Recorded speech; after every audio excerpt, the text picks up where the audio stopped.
I have to lock them out.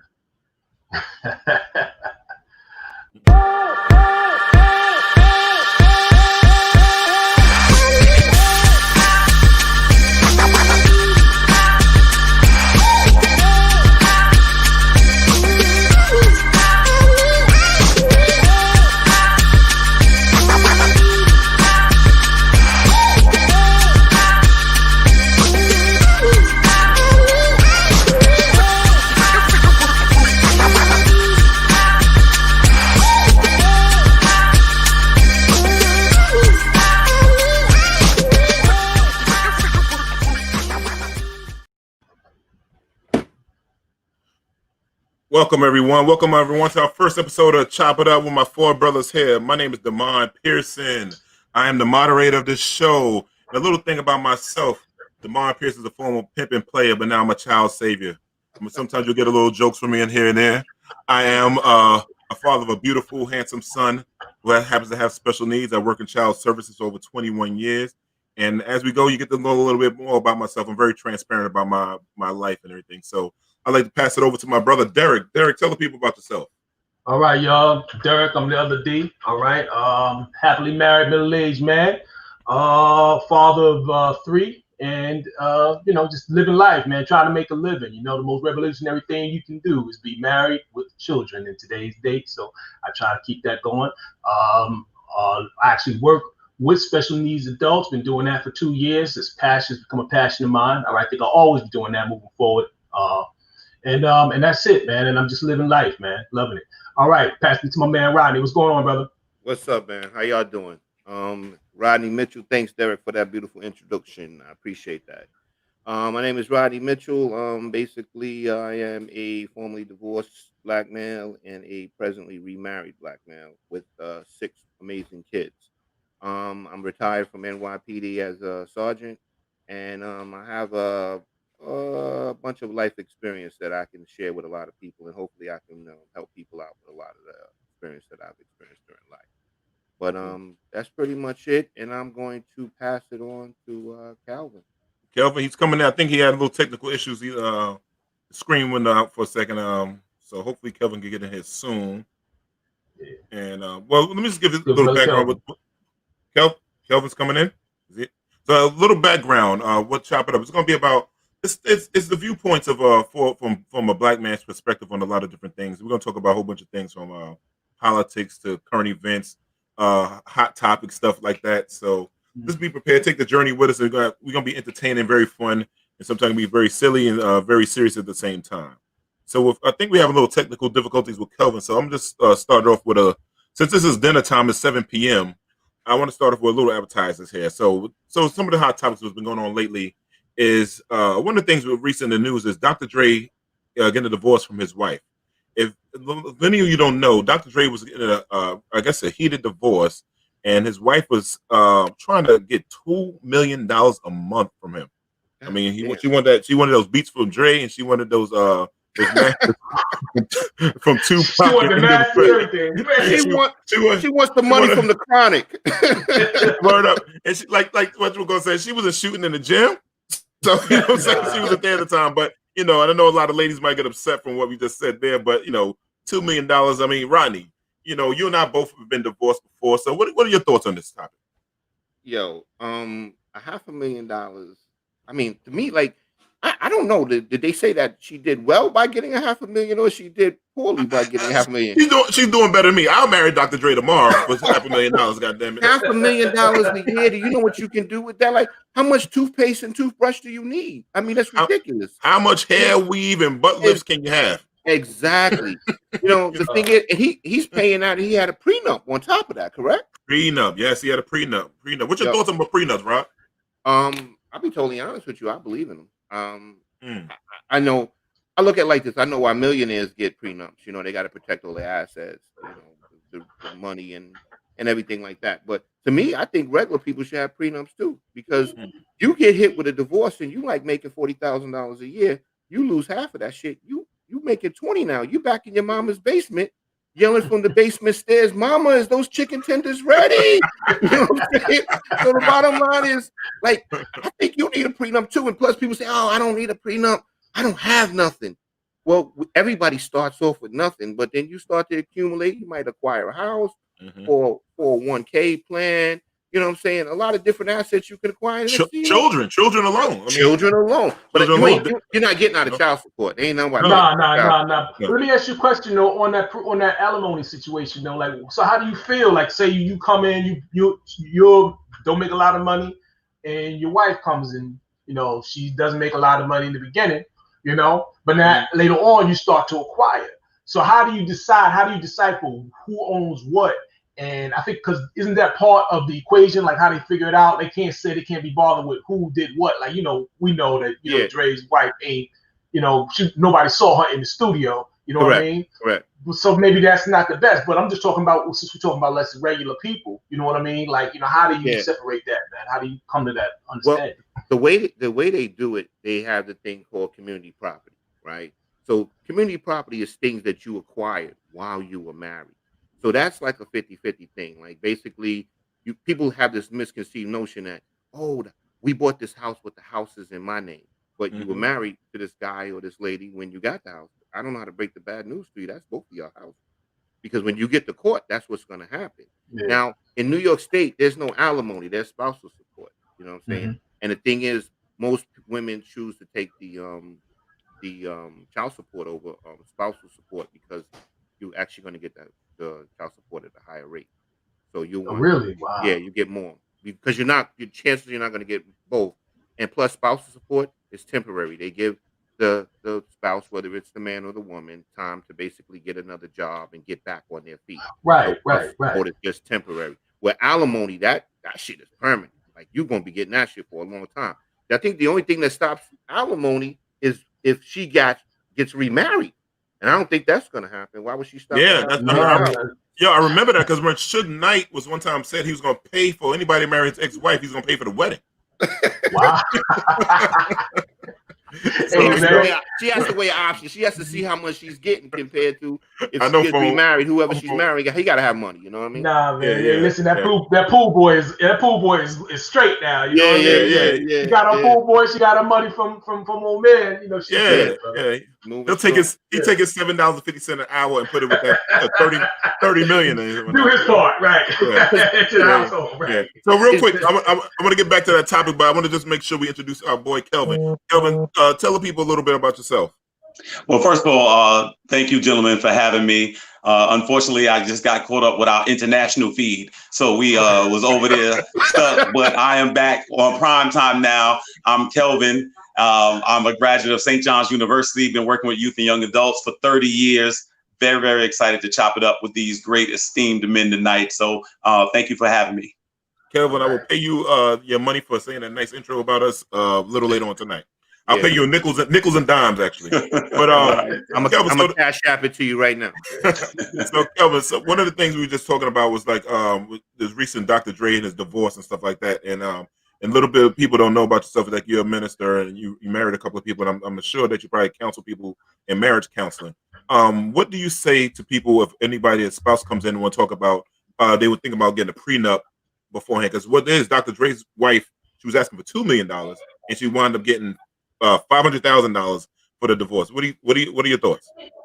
Well, one of the things is, especially involved in ministry, when it comes to marriage, I think it's very, very difficult. I always wondered when I'll go and meet with a couple and the couple's in marital bliss, and then you fast forward and see these two people really can't stand each other, and it goes that thin line between love and hate.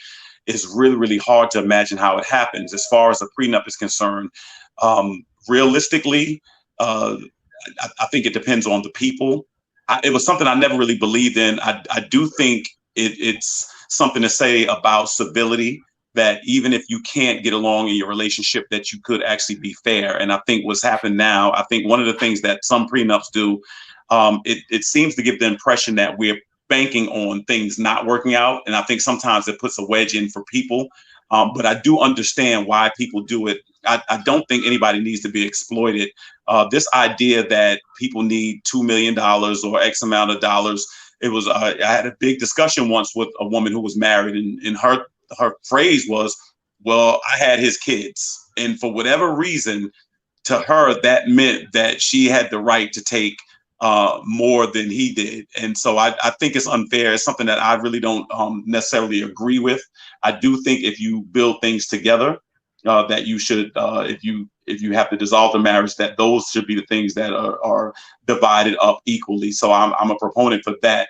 As far as prenups are concerned, I see both sides of the fence. And a lot of people believe if I trust the person enough to marry them, if I love them enough to marry them, then I trust them with everything without a safety net at the end of that tightrope. So I think it depends on the person. I'm actually a person that never believed. I believe in prenups in one way. If you ask somebody to marry you and you don't have any money and they say no, and you still with that person, and then you get married when you do have money, then that's the only time I agree with it. So I get what you're saying, and on you know, like the what you just said, the last part of it. But to me, it's like it's marriage. Like Rodney and I talked about before. Like marriages, a lot of marriages wind up in failure. Marriages to me are like restaurants. Yeah. Most likely they're going to fail. You know, they're going to fail. They're going to fail. They're going to go out of business. They're going to go out of business. You know? And the thing is, you're going to discover really quickly how much marriage is business when you're in that divorce court. Absolutely. That word love is not going to be mentioned one time in that court. No. It's going to be about what is the most I can walk away with. That's what it's going to be about. And that's why because the thing is, when you're in the courts, then basically at that stage, there is no love. You know what I'm saying? In lots of cases, you know, it's come down to strictly business. And that's what it is. Yep. But a person said something to me that was very interesting. They said a lady had just gone through a divorce. She said marriage is the greatest contract that we sign that we know the least about. Correct. I agree. You know, that's very well said. That's extremely well said, Kelvin. Kelvin, let me explain something to you, right? You know, you do pre-marriage counseling, correct? No. Now, this is the thing. I want to say this to be clear. Okay. I'm not married. So what I do is I send people to professional marriage counselors. And the reason I do that, I really believe marriage is one of those things that you have to have experience in it to advise other people. Now, that's just my own belief. I really feel like unless you are in those situations where you've actually had to live through a marriage, I don't think your advice is as valid. And that's just my own opinion. I know plenty of people in ministry who are single who do marriage counseling. I always thought it was a contradiction. So I send them to professional marriage counselors. And what I've always gotten, I've gotten two things. One, I'm glad we did this because usually the guy is resistant to it. It's usually the guy that has been my experience. That's true. And secondly, I've sent people in marriage that were in trouble and they would go to counseling and say, I wish we would have done this before we got married because they realized there was a great value in it. But I don't want to take away from your initial question. Go ahead, Rod. No, the thing is, that's very deep what you said. And the thing is, that it shows the kind of character that you have. Like you'll be willing to say, hey, this is not my field. So I'm going to back out of it and continue somewhere that can get some help. Now, if you want to talk about something else, I'm your guy. I like that. I commend you for that. The thing is too, like I remember when my first marriage, I got married and basically we went through this pre-marriage counseling or whatever. And I just noticed that the minister would talk about, oh, this is what makes a great marriage. This is what makes a great marriage. Do this, do this, do that. Never one time, which I wish had happened, did he ever mention, if you guys' marriage goes wrong, this is what's going to happen. There was none of that. So basically, when going through the divorce for the first time, that's when you learn, just like you said. But the thing is, I think by the time that happens, it's too late. You're going to learn the hard way. Where I think in like marriage counseling, somebody should have been telling us also that, hey, if you guys' marriage doesn't work out, these are the situations you're going to go through court. You're going to go through this. You're going to lose this. You're going to lose that. Everybody's going to have to relocate. It's a lot of things. Kids are going to be affected. They won't see dad. They won't see mom. You know, holidays will be affected. They're not talking about any of that. Now I understand they're saying, hey, maybe that might be a negative stigma. We don't want to talk about the negative. We want to talk about just the positive. But that is real life. You got to give them the real though. Yeah, no, I really feel you on that. You got to really give them the real. You know, and maybe a lot of people that's getting married don't need to get married. You know what I mean? Once they understand, that's true. You know, once they understand the full that's it right there. You know? A lot of people get married for the wrong reasons too. You know what I'm saying? Like I never thought that I would ever remarry. But the thing is, in my second situation, I felt that like, look, this seems to be a much better look for me. This person's more compatible for me. Well, maybe make sure she's around. So when I'm giving her this compliment, you around, baby? But, don't say nothing crazy, Rod. I hate to see you get here on camera, shooting you on camera. I don't want to see that, Rod. I don't want to see that right now. That would not be a good look. In the room, right? Yeah, that would not be a good look for us right now, man. That would not be a good look. Yeah, I just, and plus, like I said, I was a little bit older. You know what I'm saying? Had more life experience, able to see through a little bit more nonsense. And like I said, this situation just made much better sense this time. You know what I mean? So I used to be against remarrying, but I can actually say now that I'm not against it. Not saying it's for everybody, but for me it worked out the second time. You know, for the better. Yeah. Well, you know, I'll say this. Biblically, there was a mistake that I used to make, and the scripture talks about that the two shall become one. And I misinterpreted that for years, thinking that it was someone incomplete that had to meet someone else and they would be incomplete. And then you come together and make a whole person. You need to know who you are before you get married. You need to understand certain things. I think what people do in error is people will try to acquiesce. You know, people will date people and they will give them a false impression of who they are. And then what happens is you come into those things with these false impressions. Right. You can disguise who you are until you seal the deal. And then all of a sudden the person comes out. Like I've spoken to several women that says, well, the guy I'm with is not affectionate. There's a lot of men that are not naturally affectionate, were never taught affection. Correct. And those are things that you need to vet people. You need to actually see people for who they are, at least try to, because at the end of the day, you'll be with the person. Now, I think when it comes to a lot of men used to get married, especially it depends on what age you are, for superficial reasons. And then you've got to ask yourself, if it's just for physical things or it's just for superficial reasons, what happens when the figure 8 turns into the figure O? What happened when the Coke bottle turns into a mayonnaise jar? Then what happens? The question is, do you actually love the person? Correct. You see what I'm saying? Correct. And that's the thing. If not, it won't be sustainable. Because if you're lucky and you're living the life you lead, that's going to happen. You know what I'm saying? If you're living the life that you're supposed to live, that's going to eventually happen. You know, but I just want to say one thing though, because you mentioned something about the affection that men have, we have to deal with. Like, men are not, we're not taught to be affectionate and everything, but that also plays into, I feel like a lot of identity of manhood as well. You know what I'm saying? Just like, just you have to be a certain way, you have to walk a certain way and hold yourself a certain way. You know what I mean? So real quick, in the chat, right? My sister Brenda said, prenups are the seeds for divorce, period. The real is, if you need a prenup, don't get married. I say if you don't want to sign a prenup, don't get married. That's my personal opinion. I'll be honest with you. If I present a prenup to somebody and they don't want to sign it, then I'm not marrying them. And that's an ideology. And they have two, you two both have two separate ideologies. Right. Now, there are some people, there's actually, I believe the prenup is for when things go wrong, correct? Correct. It's a safety net. That's what it is. Right, exactly. And some people believe that it is a lack of faith to have to put that safety net there. Now, again, I'm saying there are people that believe it either way, because if you do put it there, some people believe that if you put it there, you're putting it there because you're going to use it. Or it suggests that I don't see it. Right. No, I get that. But that's why some people are saying that, because years ago, the generations before us, you remember it was you stayed together regardless, which may not have been healthy, which may have been dysfunctional or abusive relationships. And we had great grandparents and great grandparents that started having children down south when they were 13 and 14 and 15 and stayed together and had multiple children. But it's a different time and it's a different world, and people have taken a different perspective, especially women. So, it depends on the person. Yeah, I don't feel this way about just men. I think women should be able to ask a guy for a prenup as well. I think it goes both ways. Oh, I think we're going to start seeing a lot more of that. Yeah, yeah, absolutely. I mean, as norms, roles of men and women start to change and intertwine and everything, and things always start to fall away. You're going to start seeing a lot more of that, I believe. All right. Well, let me ask you this question: what is the deal breaker?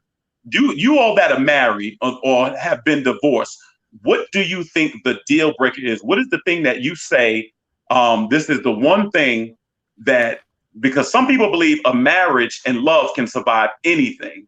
Obviously, maybe that's erroneous information if there are people that are getting divorced at a record clip. The deal breaker what is the deal breaker for you? The deal breaker for me was when my wife didn't let me have a girlfriend. see, that's what I'm saying. We and she was wrong. I want to say the views represented by the moderator do not represent. Come on, man.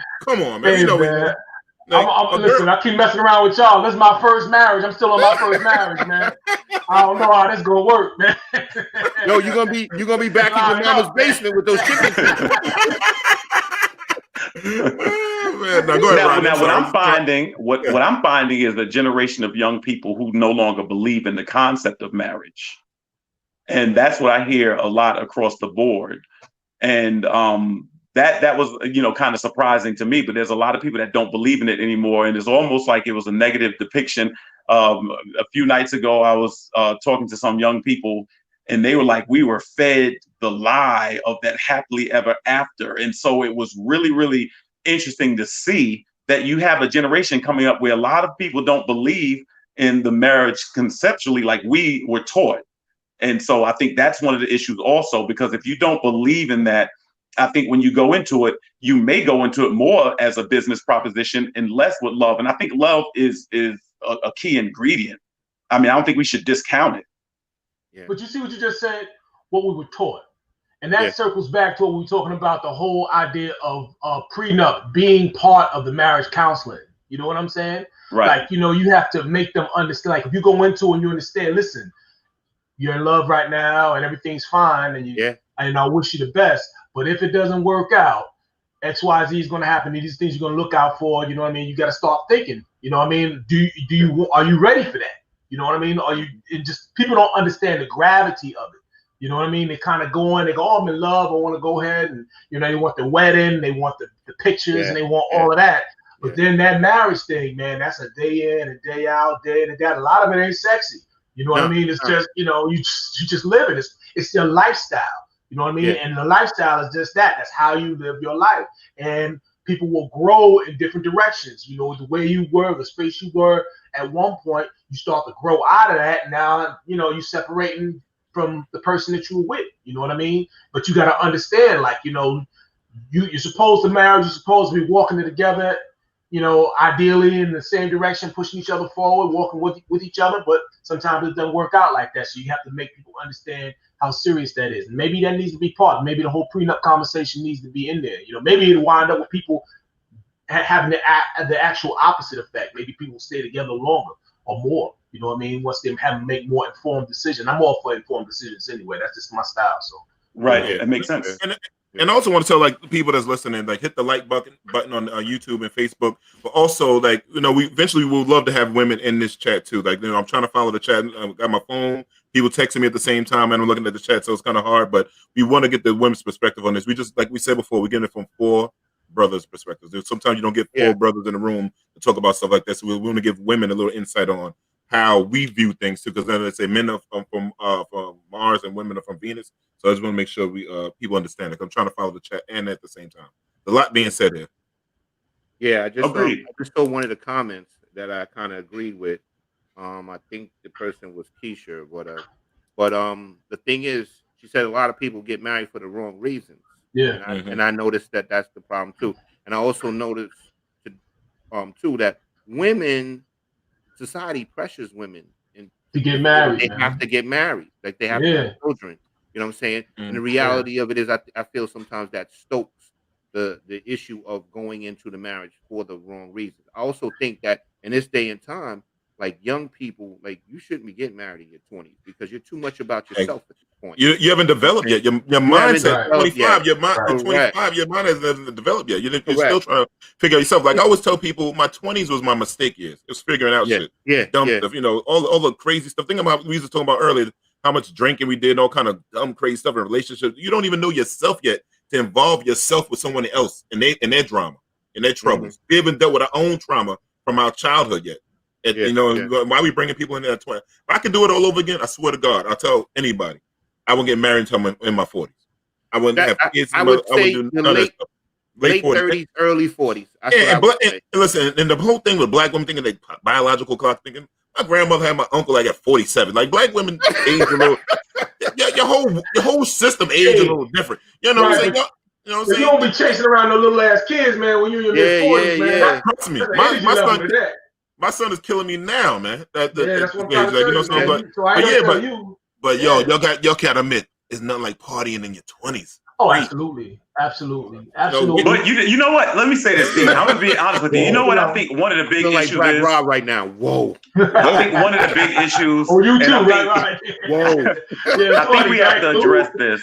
Do young men taught or reared or raised to truly know how to love a woman? And it's something that we touched on before. In other words, there's a reason for all this and things. And I'm saying, you know, pop culture has a lot to do with it. The way you view women. Society is definitely giving us a depiction of women that is unrealistic and unfair. Yeah, so the question is, you know, you see a lot of young men. Look at a teenage boy and see how he deals with a girlfriend standing at the bus stop, how they deal with young ladies, how they interact with young ladies. A lot of these young men, especially those that don't have a paternal reference point, are in cases where somebody's asking you to act out a role that you've never seen played before. And so when you get it wrong, we shouldn't be shocked because you don't have an example. You know what I mean? I always wonder, do men still have the love for women? I mean, years ago, they would write songs about women. But you're right. The thing is, like, I witnessed my parents were married 39 beautiful years. Most of my older uncles and aunts, they all been married a lot of years. So if you don't have that blueprint, that guideline to show you what love is, like my friends always say, like my friend Brad, whom I like, my father was everyone's father. I could set my way my father treated my mother. Like my lady, any woman that's with me, not just my lady, any woman that's with me, know I'm gonna open the door for them at all times. Right. That's why. Right. That's what you witness. Right. You know what I'm saying? Like I'm gonna protect a lot of these dudes, a lot of girls. I feel bad in their 30s. This is the fuckboy generation because our generation kind of messed it up because we got selfish in the 90s from the crack era. We was selling drugs to our women, all kind of stuff like that. I think we got real selfish with ourselves. And how old were your parents when they got married? Oh, this is back in the day, motherfucker. They was probably damn married at 10, but no, they was like 20, I think 21, something like that. My mother and father, which was common. Because there was no cell phones. That's what and we didn't have no cable. They ain't nothing to do, man. We had no Instagram. Because once daddy left the house, he was gone for the day. You know what I'm saying? You couldn't get in touch with him. You know what I'm saying? So that when the cell phones came down, adultery just went through the roof. That's what happened. And see, the side chicks were better back then too. They were quieter back then. The side chicks wasn't snitching. Side chicks wasn't popping up at your job. You know, side chicks they can roll real good. You know what I'm saying? So side chick etiquette. It was better side chicks back then. Way better side chicks back then. Way better side chicks. All right, listen. I want to make sure that people don't think I'm endorsing what D is saying because he'll slip it by you. I'm just laughing. Baby. Right. That's what I'm saying. Yeah. That's all I'm doing. Yeah. So the thing is, I think you know, Kelvin. You know, I see you as a genius now because you're always saying something that's pretty. Oh, I put the disclaimer out there quick. You did, right? But the thing is, like, you know, I think the words that coming out of my mouth. I think as young black men, there are a lot of things that we're not taught about how to love a woman. You know what I'm saying? Right. And I'm gonna tell you right now, you know, I'm about to admit something on this air that I have never really admitted to my wife. My wife taught me how to be affectionate, where I was raised, you know what I'm saying, where, you know, I grew up in a very loving house, you know, predominantly women and everything, and I was being raised strong. Oh, you got to be tough, you got to be this, you got to be that, you know, thing. But the thing is, I wasn't taught how to be affectionate, you know what I'm saying? So that I definitely had to learn. You know what I'm saying? We have this thing where, like you say, we always have to be hard. We always got to be tough. And plus, I grew up as a teenager in the 80s. Those 80s was off the chain, man. Off the chain. You had to be tough, you know? I just want to touch on that. Maybe we just need to have a love education, because a lot of us don't even know what love is and don't really even know how to love ourselves. You know what I mean? We just not. That's just part of it. Like, you just not. How do you know you're not taught to be affectionate if you don't see it? You know what I mean? And to the point that it's even shunned, because we also, I'm a child of 80s as well, 18. So we also know that you had to hold yourself a certain way. You know what I mean? And so that was frowned upon. An emotional young man is frowned upon. So you never learn to express that part or explore that part of yourself. You know what I'm saying? And that's man. And for something that is so important to your development. You know what I mean? Not only socially, but mentally, emotionally, everything that's going on down the road. You know what I mean? You would think that there'd be some sort of education or something. I don't know what you would do, to kind of prepare you for that, man, later on. You know what I mean? So I don't know. Someone said, Keisha said, unfortunately, these girls now are allowing these boys to treat them a certain way, and then they think a man will change when the guy gets married. That's so true. I mean, and sometimes you have to train people and let them know who the fuck you are. Like this is how you're gonna treat me. Like that's it. Like, you stand on these grounds. Like, if they can't, it's like, I think it's a pitch. I'm not a pitch. Like, women need to test their men sometimes to see if they could be able to hold what their standard. It's a penguin that has a rock. I forgot which penguin it is. And the lady tests him by giving him a rock. The dude can hold this rock and carry this rock. He's worthy of having children with her. I mean, babies, whatever you call them, bird. I don't know how pigeons call. I mean, penguins call. But you know what I'm saying? Yeah. But whatever it is, reproducing with her. Yeah, reproducing with her. Exactly, and that's what people have to understand. Women really need to hold these dudes accountable and that kind of thing. Like, well, D, if you can't have a standard if you don't know who you are, I think it goes back to that. The other thing is this. I think growing up, I remember, outside of like my parents, when you get around older cousins or you get around guys at the barbershop, there was this idea of trying to tell a woman anything she wanted to hear just to get with her. That was this thing, and it was almost like a playing field. They stopped playing field. No. I just stopped doing that. No, I just changed my perspective. No, you know what I'm saying? Like, in other words, so at the end of the day, this idea that when you're a teenager, just try to sleep with as many women as you can, as many girls as you can, almost like there was some type of testing ground. And I think that's the issue. You know what I mean? And then you merge that with hip hop and some of the depictions of, you know what I mean? I remember one year,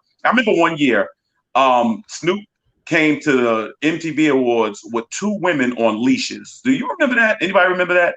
Yes. He had two women on leashes. Yeah, then he was saying with Don Magic Wand back then. Then there was this thing where this point of contention where I think it was Nelly had a video where he took a card and swiped it down a woman's backside. Do you remember that? And I believe Spellman or somebody, I don't know if they booked him and then they canceled him or something. I think they started boycotting him. So these images, Nelly's defense, in his defense, he said it was a woman that came up with the idea, really didn't matter. So the way we had been, the way the depiction was coming. Put the card in? Okay, see, I want to put my other disclaimer out. The things that Rod said. Did money come out when she put the card in? Hey guys, I want women online to know that I'm not saying this. I'm just giving you examples. I mean, so objectifying women seems to be part of young manhood. You was almost taught to do that. There are fathers that have helped their sons arrange schedules where it's like, all right, she may be coming over at this time. I'll tell the other one you're not home. So once you start partnering in that, so a young man learns how to be deceptive from older men or young men or cousins and stuff like that, and that carries on. That just carries forward. You know what I mean? And that's one of the things. You're old enough to raise yourself. I want to move on to our next thing real quick. Recently, since we're on the topic of like men and women, Megan Thee Stallion recently, a few weeks ago, got shot in the foot by this midget, Tory Lanez. And recently, Tory Lanez has just been arrested. I guess the charges are brought against him. What do you feel about? There's a lot of topics like black women saying they're not being protected and stuff like that. What do you feel about this topic? Do you know anything about it, and how you feel about it? I don't even know who that is. I'm sorry. Well, Tory Lanez is He was a little midget R&B singer, little pygmy looking dude, and he shot Megan Thee Stallion has a song with the wet ass pussy with Cardi B, who happened, yeah, she happened to block me on Instagram. That's another story why I got blocked from that. But so we got the song wet ass So pussy. you're saying the story is confirmed though. This did happen. You're saying? Yes, this did happen. So what do you feel when like women saying they're not being protected, black women are not being protected? And well, first of all, let me say this. That's a big stretch between women not being protected and women being shot by the protector. That's a big stretch. I'll say that. I think it's two different. Yeah, I think there's two different subjects. One of my friends alluded to that. She said, I just don't feel that black men cover us enough. Now, recently, I brought that to her. She said, I'm starting to change because she's seeing that. I think there was one example. She was saying there was a time when Serena Williams was being criticized by, the masses by the way she looked or something like that. And she just thought black men should step up and kind of protect us. I'll say this. This is something that bothered me, and I know this is probably going to sound irresponsible on my part or sound foul. Do you remember years ago when Halle Berry, the year after she won the Oscar for Best Actress, Adrian Brody gets up on stage when she's presenting him with his Oscar and pulls her back and just kisses her, just tongues her down with her husband, Eric Bonet, sitting in the front row. Right. And I remember saying to myself, it's about to happen. That this man is going to go up on that stage on national TV and beat the fireworks out of Adrian Brody. And I thought he was going to do it. And when I saw pictures later with him and Adrian Brody and Halle Berry taking pictures together, I have to admit it bothered me. Because I'm saying if you are a black man and you hug Julia Roberts wrong, or Catherine Zeta-Jones wrong, they probably gonna stop the awards. And that bothers me that you can actually do what you want to one of our women or one of our sisters, and there seems to be no repercussion because what he did was very, very disrespectful. As a matter of fact, if he did it now during this era, it would probably be he'd be me too. But I didn't like the way that happened, and I thought Eric Bonet should have actually stepped in. Now, again, I have never been married, but if I would have, I think that would have been the moment to step up. Yeah. Am I looking at that wrong, or if it would, you guys have been married? Am I looking at it wrong? No. She would have passed anyway because in that relationship, what I understand, because later on she put him through it on the divorce. He was talking about he was a sex addict or something like that, man. Yeah, he said he had a sex addiction. Yeah, something like that. He had a sex addiction so bad that's why he couldn't keep his shoes on. Yeah, I'm not saying like it's Tyler Barry, man. No, come on. He after lunch anyway, man. No, black people, we don't walk around barefoot everywhere. We ain't walking in no stadium barefoot and all this other on stage. Nah. She should have known better. This dude was a little left-handed, man. You know what I'm saying? So it's like, Okay, so listen, staying with the thing about the women feeling disrespected or not protected. Okay, so what is your responsibility or obligation as a husband when it comes to defending the honor of your wife? How does that work? I think your responsibility as a husband is to uphold the understanding that you have in your relationship with your wife, man. Okay. If you come in and with the understanding that you are going to be the protector, provider, whatever, the traditional male, and hold that traditional role, then that's what you got married under, that understanding, and that's your job. You need to hold that. You know what I mean? But, okay, so let me ask you, Derik. So in your wife's profession, she, being in the top of her field, brings you to an award show, or not award show, but a banquet or something where she's going to be honored. Some gentleman, in this particular scenario, he's white because just that's who it was, and just being honest, that's who it was. And he hands your wife the award and just tongues her down for a second. So let me tell you about my wife, first of all. Right? I wouldn't get a chance to whoop his ass. I wouldn't even got a chance to whoop his ass, right? My wife has combat training, all right? My wife boxes, bro. You know what I'm saying?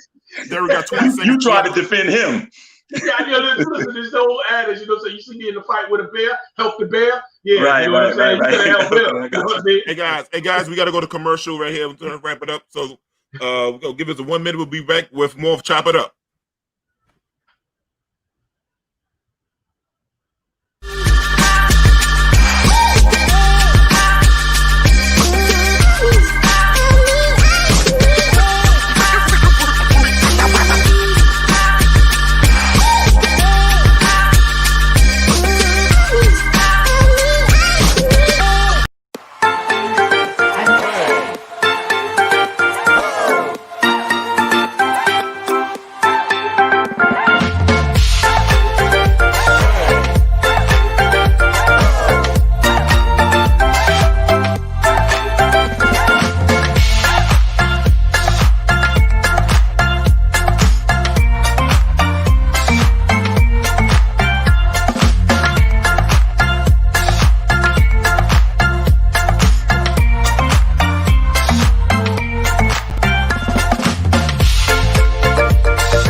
Welcome back to Chop It Up. That was a good first way to start off a little fun and little games and a little seriousness with that. So a lot of the biggest thing that's in the story and that's going on in the news now that will affect all of our lives in the upcoming years and probably for decades is the topic of politics. So recently this week we had the vice presidential debates between Kamala Harris and Pence. And I want to know what you guys take and feedback on what you guys thought about the debates. I'll start off with Rodney. Yeah, I watched the debate with Pence and Harris. But the thing that drew my attention so much was Rudy McFly. I thought Rudy McFly stole a show. Now I'm gonna say what everybody else was saying is that basically we know that flies are attracted to shit, right? So the thing is, I mean, for a fly to land on your head and sit there and chill for a huge portion of the debate, how ironic is that? That's like one of African flies, man. The fly was huge. The fly had on a backpack, kid. The fly had on a backpack. He was there to stay. But all jokes aside, the thing is, there was one issue that bothered me about the debate. Is I kind of definitely felt what they saying was true that that Miss Harris basically had to like tone herself down. You know what I'm saying? Because I seen her when she, she's addressing people at the Senate and stuff like that, and she be coming for you. She gonna get up in you. Yeah. But the thing is, I kind of felt like she had to be reserved because she didn't want to come off as the angry black woman. Absolutely. And, you know what I'm saying? And they got a big lead right now, so they didn't want to blow that lead. So basically, it was like the 11th round in a 12-round fight. You blowing the guy out. You don't want to get too close, and the guy get a lucky punch and knock you out. You know what I'm saying? So that bothered me about it because I felt, I want to be able to see her as I know her and how I see her get down. You know what I mean? And I wasn't able to see that. That's the only thing I had a problem with the election. I was expecting Pence to tell lies and all of that stuff like that. That's just the norm. Mm-hmm. Derik, what's your thoughts? What's your thoughts, Derik? Man, I don't even know, man. I think that is one intelligent sister. Back. It's just a shame because I've actually heard the opposite on the other side because I like to do a little opposition research. You know what I'm saying? Like, I hear one side. So on the other side of the spectrum, I also heard that she, with regard to Pence, the way he was coming for, the way he was like, cutting off. So they were saying, okay, is it okay for a man to cut off a woman now, in a conversation, you know what I mean? Like when it comes to that kind of debate, I'm kind of paraphrasing a little bit, but, just speaking more along to speaking more to like norms, how a man should allow her, he shouldn't mansplain, he should allow her to speak and that kind of thing, and how we were going to move forward with that. And, I don't think, but to your point, I don't think we need to worry about all of that. I think, the other side of it is, of course, like you said, Kamala really trying to really not seem as though, she was an angry black woman, you know what I mean? Not to really go off and detonate, you know what I mean? To kind of play, to play the lead, I'm just enjoying. I'm not enjoying the damn thing about these debates, man, to be honest with you. But I do find certain things interesting, just to kind of see like where we're going, where the changes are happening, the things that we expect, the things that we're used to, and how we're kind of changing into like this whole new realm of, this whole area of being and how people interact, and what we think of one another, what we think of our so-called leaders, So. Yeah, but other than that, man, I think right now I don't think the debate moved anybody, one way or the other, to be honest with you. You know what I mean? I don't think there's very little that Kamala Harris can do or say that will gain her or lose her any votes in the debate. I think people are kind of hardened right now. We're just we're just waiting for the day that we can just vote and people gonna, they already made their mind up, man. You're right. Because the thing is, anybody that's walking around today that's saying that they're undecided, I have no idea where you've been the last 4 years. Yeah. What have you been paying attention to that you're still undecided? So I figure maybe you being undecided is basically your nice way of saying that I'm going to vote for Trump. You know what I mean? Maybe, you know, but I legit know a lot of people who are undecided too. Like I legit know, I didn't know there was so many Black Trump supporters. I didn't get it, but I know a few, and it was just, you know, it was just amazing to find that out. And I was like, okay, cool. But this is one thing I want to ask Derik. So if you're undecided and you're saying I've watched this man in office for 4 years, correct, I just need these next 3 weeks to really make up my mind. Like the 4 years that you know didn't mean nothing. I slept that. Right now, these last 3 weeks, now you're going to show me something. That is the most ridiculous thing I've ever heard in my life. I think one of the things is this: debates have changed since we were younger. We didn't have a 24-hour news cycle then. These candidates didn't have a website then. Everything that they stand for, everything you know it, is written somewhere, chapter and verse.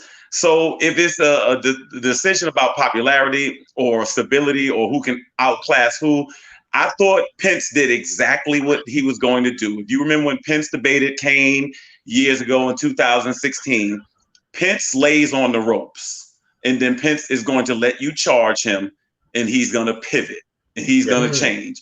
So you have to, because if I heard the lady say one more time, thank you, Vice President, thank you, Vice President, thank you, Vice President, man was going to just make his point regardless of the question. Right. And that was it. And it is difficult to put her in a situation. Now, I will say this. I think when it comes to you having 2 minutes to answer the question, I think they both did this a lot. They wanted to make sure that you knew that the other side was liars, and you had disdain for them for about 1 minute and 30 seconds. Yeah. And then they would kind of touch on the question. The issue is this: when you debate somebody, if you can keep your blood pressure at a normal level and watch them unravel, it looks like you won the debate. And so the things that he's saying that are erroneous, we all knew that. She knew that. But at the end of the day, Pence looks way more presidential than Trump does. So I think he gets credit for that. He looks. That's a low bar. Yeah, you know? Right. And that's why you gave them credit, just for being able to hear what they were saying. That's why, right. Mm-hmm. But I think, I'll be honest with you, with the interruptions, I think that Pence intentionally did the interruptions for the sake of Donald Trump to basically show that, listen, this is how we get down in debates. We're going to get our point across. We're going to force it across. He didn't want to look like he wasn't making any challenges, because look at all those interruptions that Donald Trump did. So he's got to follow along with his leader.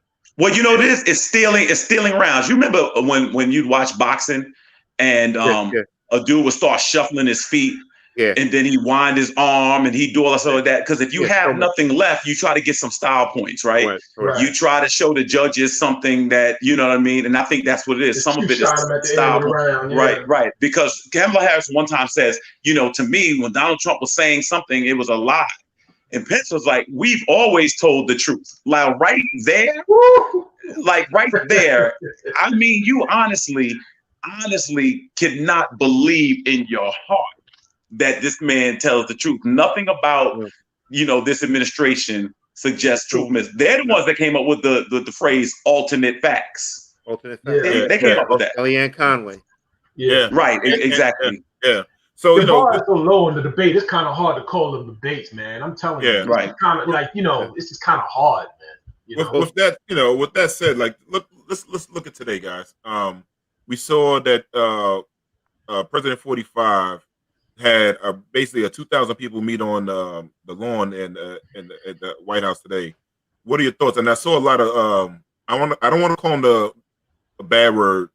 Yeah, I know. C word. I call them the raccoons that was out there today. And then, like I said, like Kelvin said, these are the words that are coming out of my mouth. But we saw a lot of I saw a lot of raccoons saying wearing red hats and stuff like that. So, you know, what are your thoughts about this with him having COVID? And people don't know, I had COVID-19. I had it pretty bad. I still have a lot of things I'm going through now. Still got a lot of tests. I go to test probably like once a week for dealing with my lungs. If you see me taking breaks and holding my breath, it's because I'm trying to just gasp air. So, what are you guys' thoughts about him today? How he handled COVID, and you see him today with his little rally in front of the White House. And what are your thoughts? What are your thoughts about how he handled his having COVID this week. To me, he sound like he, you know, I've been checking out, man, with that guy, man. I'm gonna be honest with you. Like, it's just overkill for me, man, with this dude, man. Like, you know, it's just hard to listen to, you know. And I mean, maybe, and I feel a little guilty about it, but there gotta be people out there like me, man. You know what I'm saying? It's just like, you know, it's over, you know. And this guy's out here, and he's you know, he's doing rallies, 2,000 people, super spreader event, you know what I mean? You know, and he's playing around. He's playing around like it's not real. You know what I mean? So it's kind of wild. You know, this guy's got the best. He's got the best healthcare that, you know, you can think of having. You know, speaking of healthcare, no, so ironic thing what you said about the healthcare, because some of the stuff he's using, and they're supposed to be anti-abortion and those other stuff, but he's actually this is from dead fetuses, that the medication is from dead fetuses. Oh, yeah. So you're anti-abortion, but you need these fetuses. You need these fetuses to get to make the medicine. Yeah. Make the medicine. So, like I said, that's back when, you know, that's back when Republicans were Republicans, and, you know, like, I don't know what they are now. You know what I'm saying? It's like, you know what I mean? And it's just like, I don't know where we are. No, they're overt Klansmen now. That's what they are. That's right. No, we might as well. Yeah, let's go. I'm not gonna go into that. Let's call a spade a spade. Right, I'm an independent. You know what I mean? I'm literally, I've been independent, you know, since the early '90s. You know what I mean? So, you know, I don't, you know, but listen, this is not the same Republican Party. These are the same politics right now. This dude, man, you know, he's creating this environment where these people can go out, and, as you call them, the raccoons are going to go out and spread. You know what I mean? And, you know, I don't know, man. I think they were all there just asking no question. Hey, master, we sick? You know what I mean? That thing, you know. Yeah. So, but, you know, it is what it is. But I didn't, like I said, I didn't know that there were that many, you know, Trump supporters, you know, that with my level of melanin, which was very interesting and eye-opening to me in recent times. You know, so I don't know. You know what I mean? You just got to figure something out, man. You know? Yeah, it's like, you know, so Kelvin, like, you know, this guy not taking it serious and stuff like that, and you still have like some black people saying like Trump is for us. But we saw enormous numbers of black people dying from COVID-19. I mean, we all probably know someone that lost somebody. I probably know over 30 people that's been affected, no longer here with it. I can't just say affected, but I say not longer here with it. So, Kelvin, what are your thoughts on like the black Trump supporter? Well, let me say this. First of all, it's I want to put this out there. It's kind of hard for me to be objective because I have disdain for this administration. I think it's made a mockery out of the office, and I think it's a great embarrassment. And I think what it did was it just revealed a lot about the country. I mean, things that, you know, I suspected and thought all along. I think it revealed it. As far as black people with their right to choose who they want, I have no problem with that. My issue is the fact that you are never critical when a person is wrong. This idea that you agree with everything a person does. You know, I may not agree with your politics, but at the end of the day, there has to be something about civility, the way you are as a leader.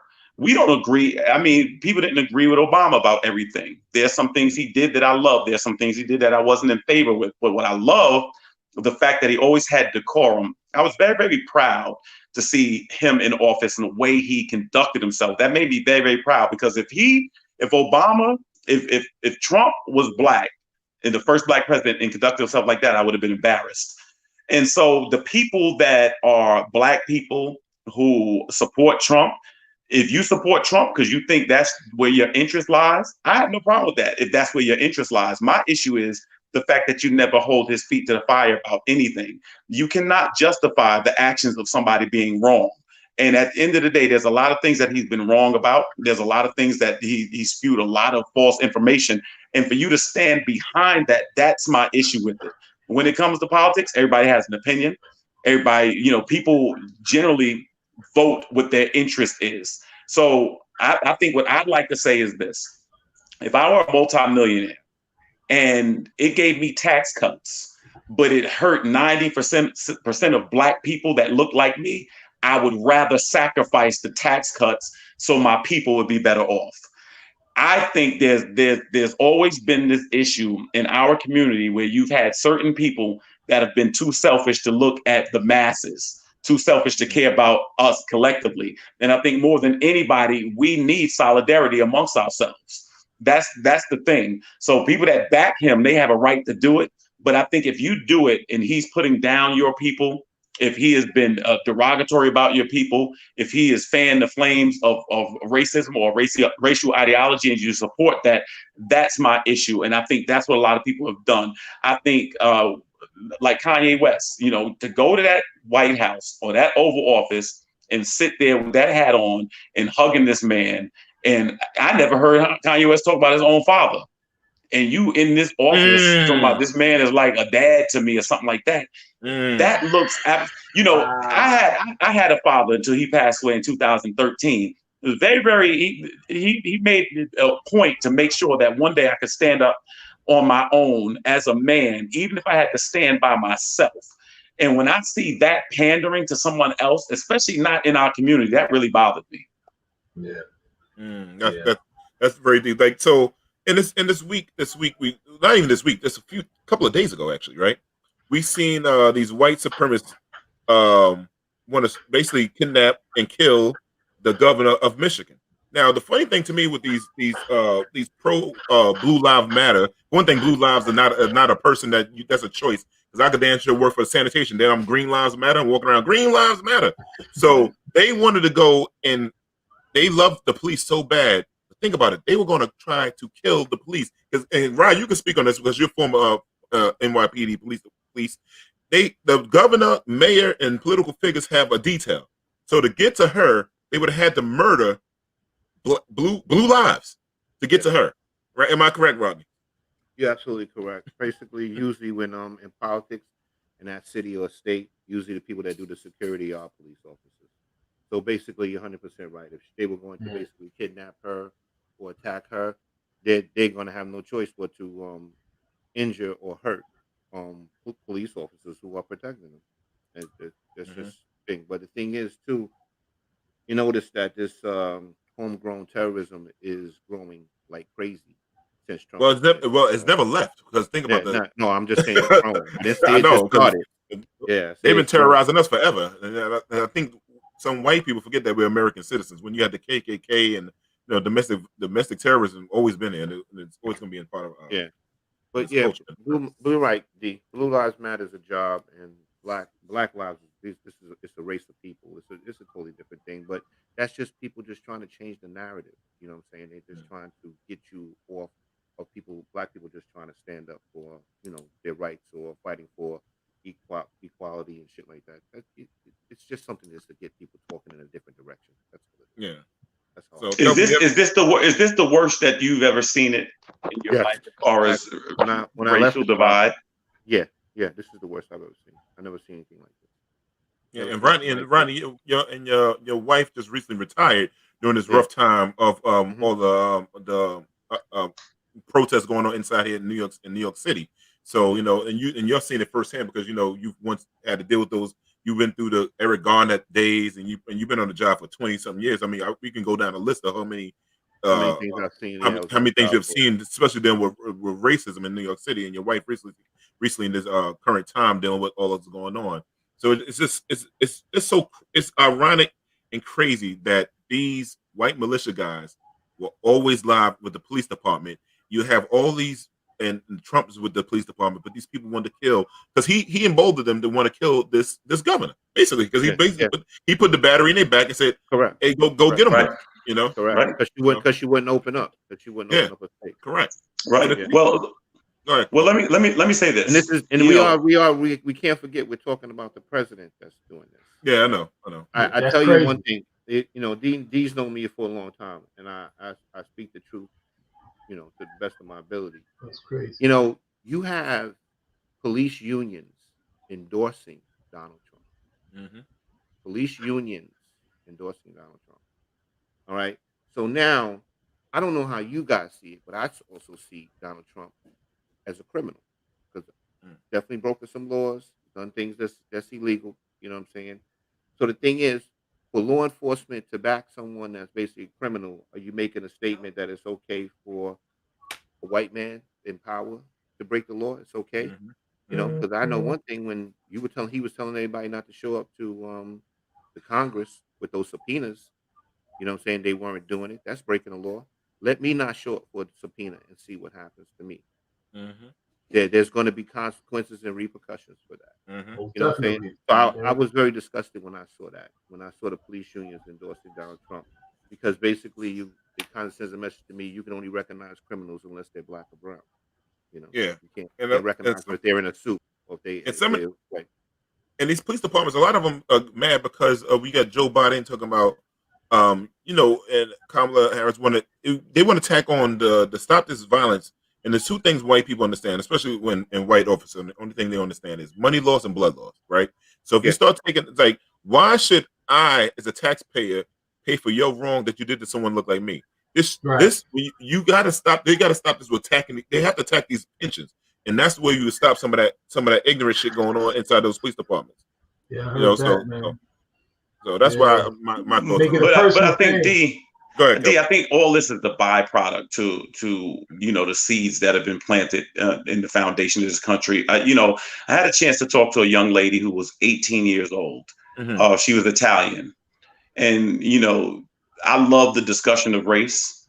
And she said, you know, can I say anything to you about race? I said, yeah, we can have a conversation. 18 years old, a freshman at Hofstra.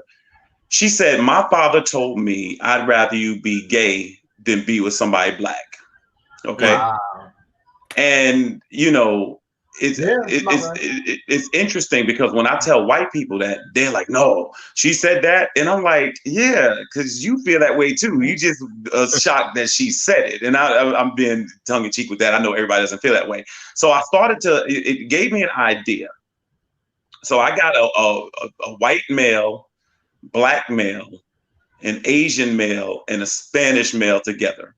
And I said, I want you to tell me where you developed your racial ideology at. Tell me something that was perpetuated in your household or your community that no one was supposed to know about regarding race but you. So the Asian guy said, I'll tell you, he said, we're raised to believe we're smarter than everyone else. He said, if I were to get something less than an A, my father would disown me. He said an A- in the Asian community is a failure. So I was like, oh, your father stopped talking to you for a little while? He's like, no, my father would act as if he didn't have a son. Then the white male told me, he said, I believe there's a double standard. He said, I believe that minorities could say whatever they want about white people, but if we say something back, we're labeled as racist.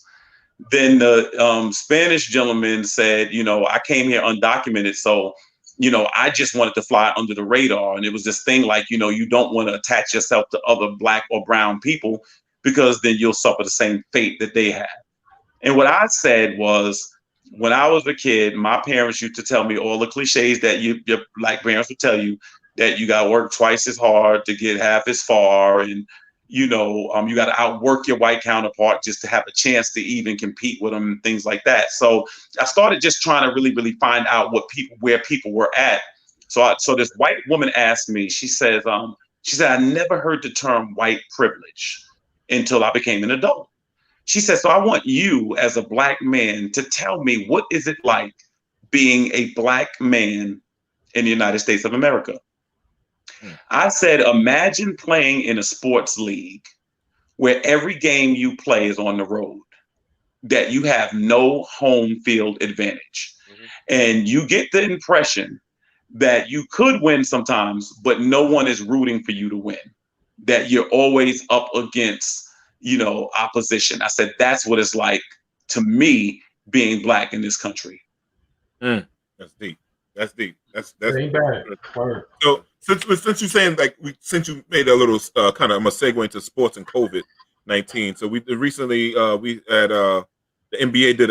I think myself, NBA, we had NBA basketball going on and shit. I think they did the best job at this COVID-19, the way they quarantine everything, and that just goes to show you with great leadership how things can work out. Because you had Adam Silver who's a great commissioner for the NBA and how he has grown the NBA internationally, how he's handled this whole COVID-19 that they didn't have any cases. When you're talking about a contact sport compared to Agent Orange that had months in advance to stop this spread of things going on right now. So then we just recently COVID-19, how it changed up with NFL right now, who's a big supporter of Donald Trump. A lot of the owners there, because they got a run boy run for me.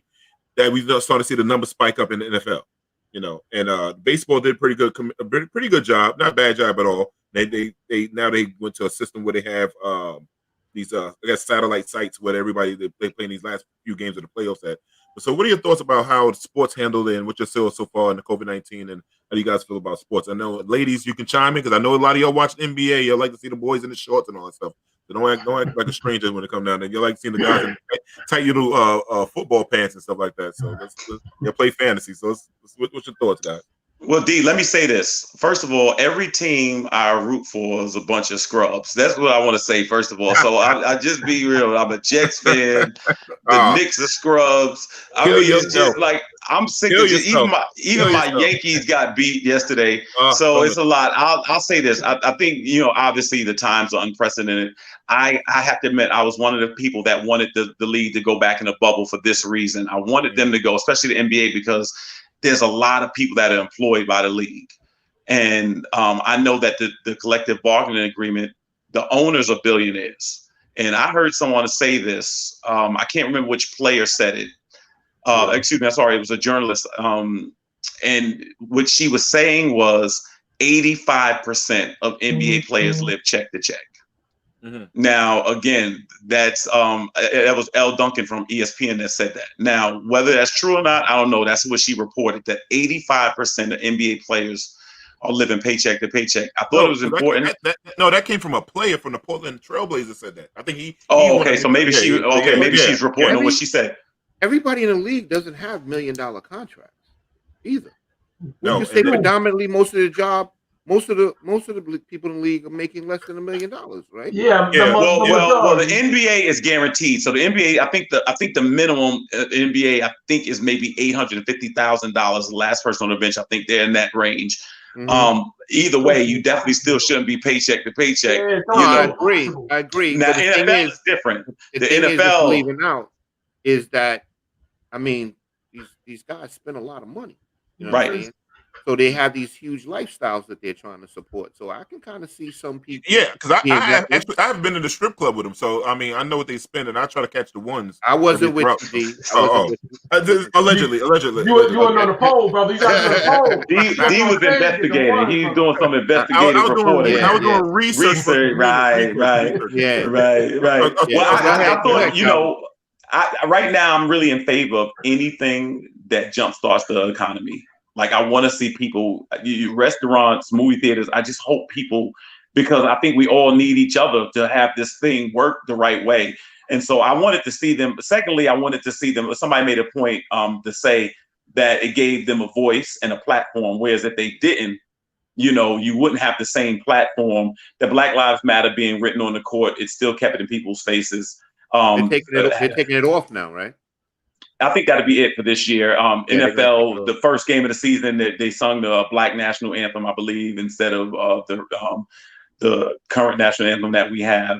I think those things are good, but primarily I wanted them to not only be able to have the platform for their causes that they represent, but I wanted, people that would not have a job to actually be able to broadcast, or whoever's doing the trucks or the security or whatever. We needed that, and I just thought it was necessary. And I do believe that the NBA is the best run league out of all of them.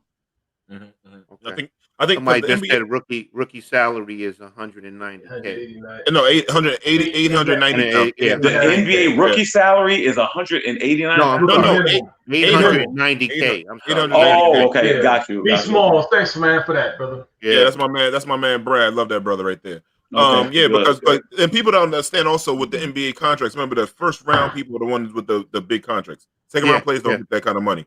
So that. And then it's third, and then it's fourth. And it gets less and less. Yeah, so it's like that. NFL is even that's when they go later rounds. But the Yeah, but I want, like you said, Kelvin, I want the economy to open up. I want the strip clubs to open up. I mean, I need women the Glass Hills shoes have been running low, and I'm seeing them on discounts right now. We need the strip clubs to open up right now. So right now, the OnlyFans is the only thing popping. So OnlyFans is like, so we need somebody to get some money out here besides OnlyFans. I love and that's how it went left. Right. I think at the end of the day, what I do want to see is I want us to be able to also have more ownership and more stake. And I think this generation of player is really heavily vested in that. I want to see us do that. I think they've learned to take leverage, across the board. The day that they decided that they were not going to play, two teams just walked off. They shut down the whole league. And when you are the league, when you are the product, you have to use that leverage. Everybody else uses leverage. And I think that we have to do it. I think it's important to do things sometimes as a unit, as a block.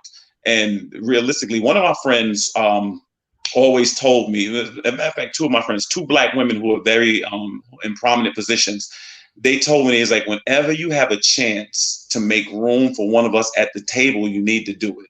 And they've done it in their respective careers. They're saying because other people are not going to open those doors. You know what I mean? And I think Stephen A. Smith, when Steve Nash was hired as the coach of the Brooklyn Nets, Stephen A. Smith kept lobbying for Durant and Kyrie Irving to make sure you have them interview some Black candidates, at least to get their names out there, at least to get, and some people took exception to that.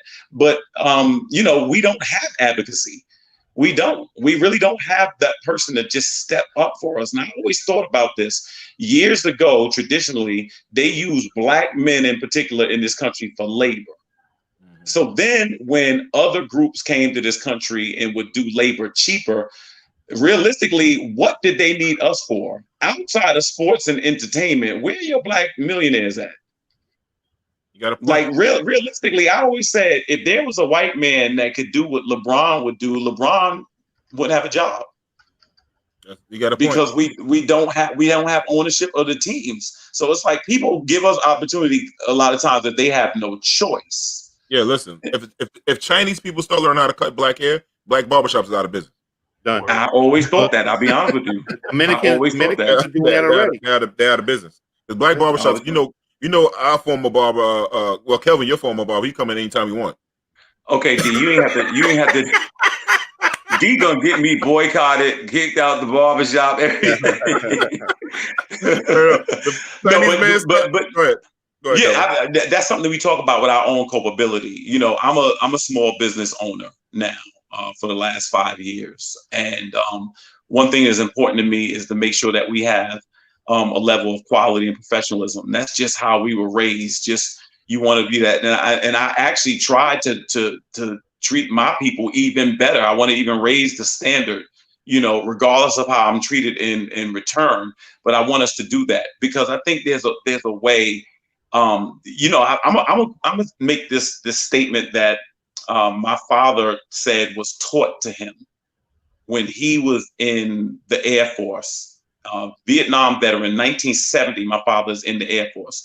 He said when he went to basic training, now mind you, I'm quoting him, what was said to him in the Air Force.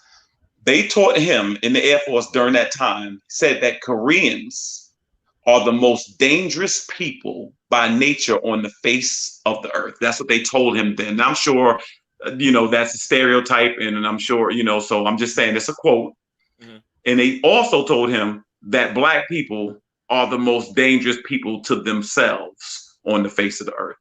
And the drill sergeants actually said that.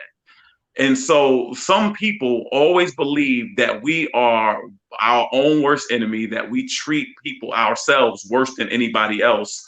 And whether that's true or not, maybe by virtue of everybody's own experience. But I just think, when we have our businesses or the way we conduct ourselves, that's very, very important, especially amongst ourselves. And I want to treat our people because I've tried to patronize some of our businesses. And if it opens up at 9 o'clock, and you get there and there's a sign on the door at 9:15 talking about I'll be back in 10 minutes and stuff like that. I think that's gonna be a whole nother topic because we could talk about like why is no damn no more oxtails at the restaurant. That's gonna be another thing. And don't be stingy. Don't suck your teeth when I ask for oxtail gravy on my rice. Please, come on, put it on there. I'm the customer. Give me mine. That's gonna be a whole another time we're gonna talk about that. Black business. But one thing with this form, now we got a few seconds before we got to get to our next commercial. One thing with this, all our friends and family that's on here, that you got brothers in here that have businesses. We also want to support your businesses. So if you can, please send us the links of your businesses. We want to shout you guys out. If you want to do a little commercial thing, we want to showcase you all. We got to stick in this together. Like we're starting out. This is our first night. We're going to have hiccups and stuff like that. But we want to make sure that we support one another. This is what this is all about. Like when Kelvin said about the NBA, guys thinking about ownership and stuff like that, and thinking about and LeBron starting schools, we have to start like this. Like right now, we don't have a pot to piss in, a window throw it out. So right now, we in the struggle together. So we want to support one another. I got friends like Shauna who makes jewelry. A lady makes turbans. I know Keisha she makes meals and stuff like that. Rodney's ladies make sea moss. Kelvin, I use Kelvin services tons of times where Kelvin's own. Correct me if I'm wrong, Kelvin. You own all the rights to the cleaning services in Sears and Queens. Am I correct? Sears right. That's correct. And then and Derik, he also like the videography and stuff like that. So please let us know that we support each other. So my super producer Sammy Jammy, I think we're going to commercial. Sammy, we're going to get out of here. We're going to roll us the commercial, Sam. We're going to talk about this video, this toxic masculinity video, man. We're going to start talking about that, man. Let's get into it on the other side. Toxic what?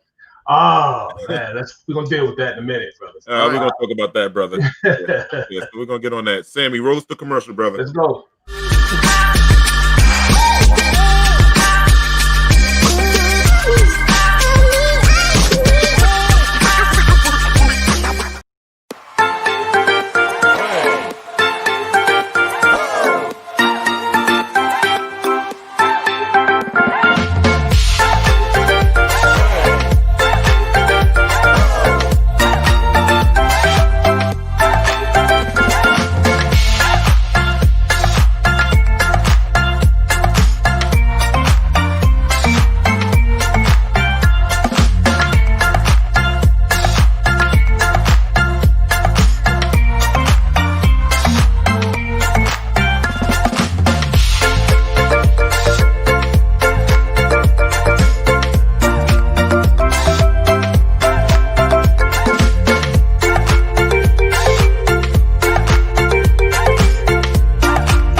Welcome back, good people. Welcome back. Oh, we lost Kelvin. It looked like we having technical issues here. We lost Kelvin.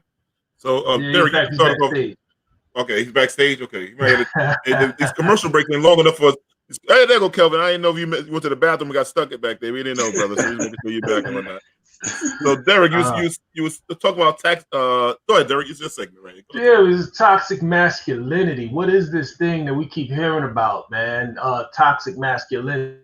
Is it a thing? Is it something that I don't know what that is? What is that? Does anybody know? Is it just? It seems as though I can understand. Maybe we're relearning new ways of we're supposed to be getting better. Every day you get up, you try to be a little bit better than the generation before, maybe, and maybe we are learning some of the mistakes we made in the past. But but I don't think masculinity. I don't think there's anything toxic about masculinity, is there? You know what I mean? It's like, it's just, it is what it is, isn't it? So anyway, I think we got a little video that we're gonna talk about. Someone's gonna be talking about that, and we're gonna see if we can get into that on the other side of the video. So let's see what's happening. You ready? Growing up, a lot of black boys are always taught to never show signs of sensitivity and to always be tough. But how does this play out when he becomes a man? From an emotional and mental health standpoint. Think about it for you. How frustrated are you when you feel like no one is hearing you out? Why do you think it's taboo for young black boys to be sensitive? I know for me personally, I've witnessed, a black male crying, and you can hear somebody say, you need to suck it up, you being a bitch, or you need to man up. Right. Why is that taboo in our community? I give it straight to the black community. I can dig into systematic oppression. I can dig into racism and slavery, how that's fed down to the black family, but we perpetuate it.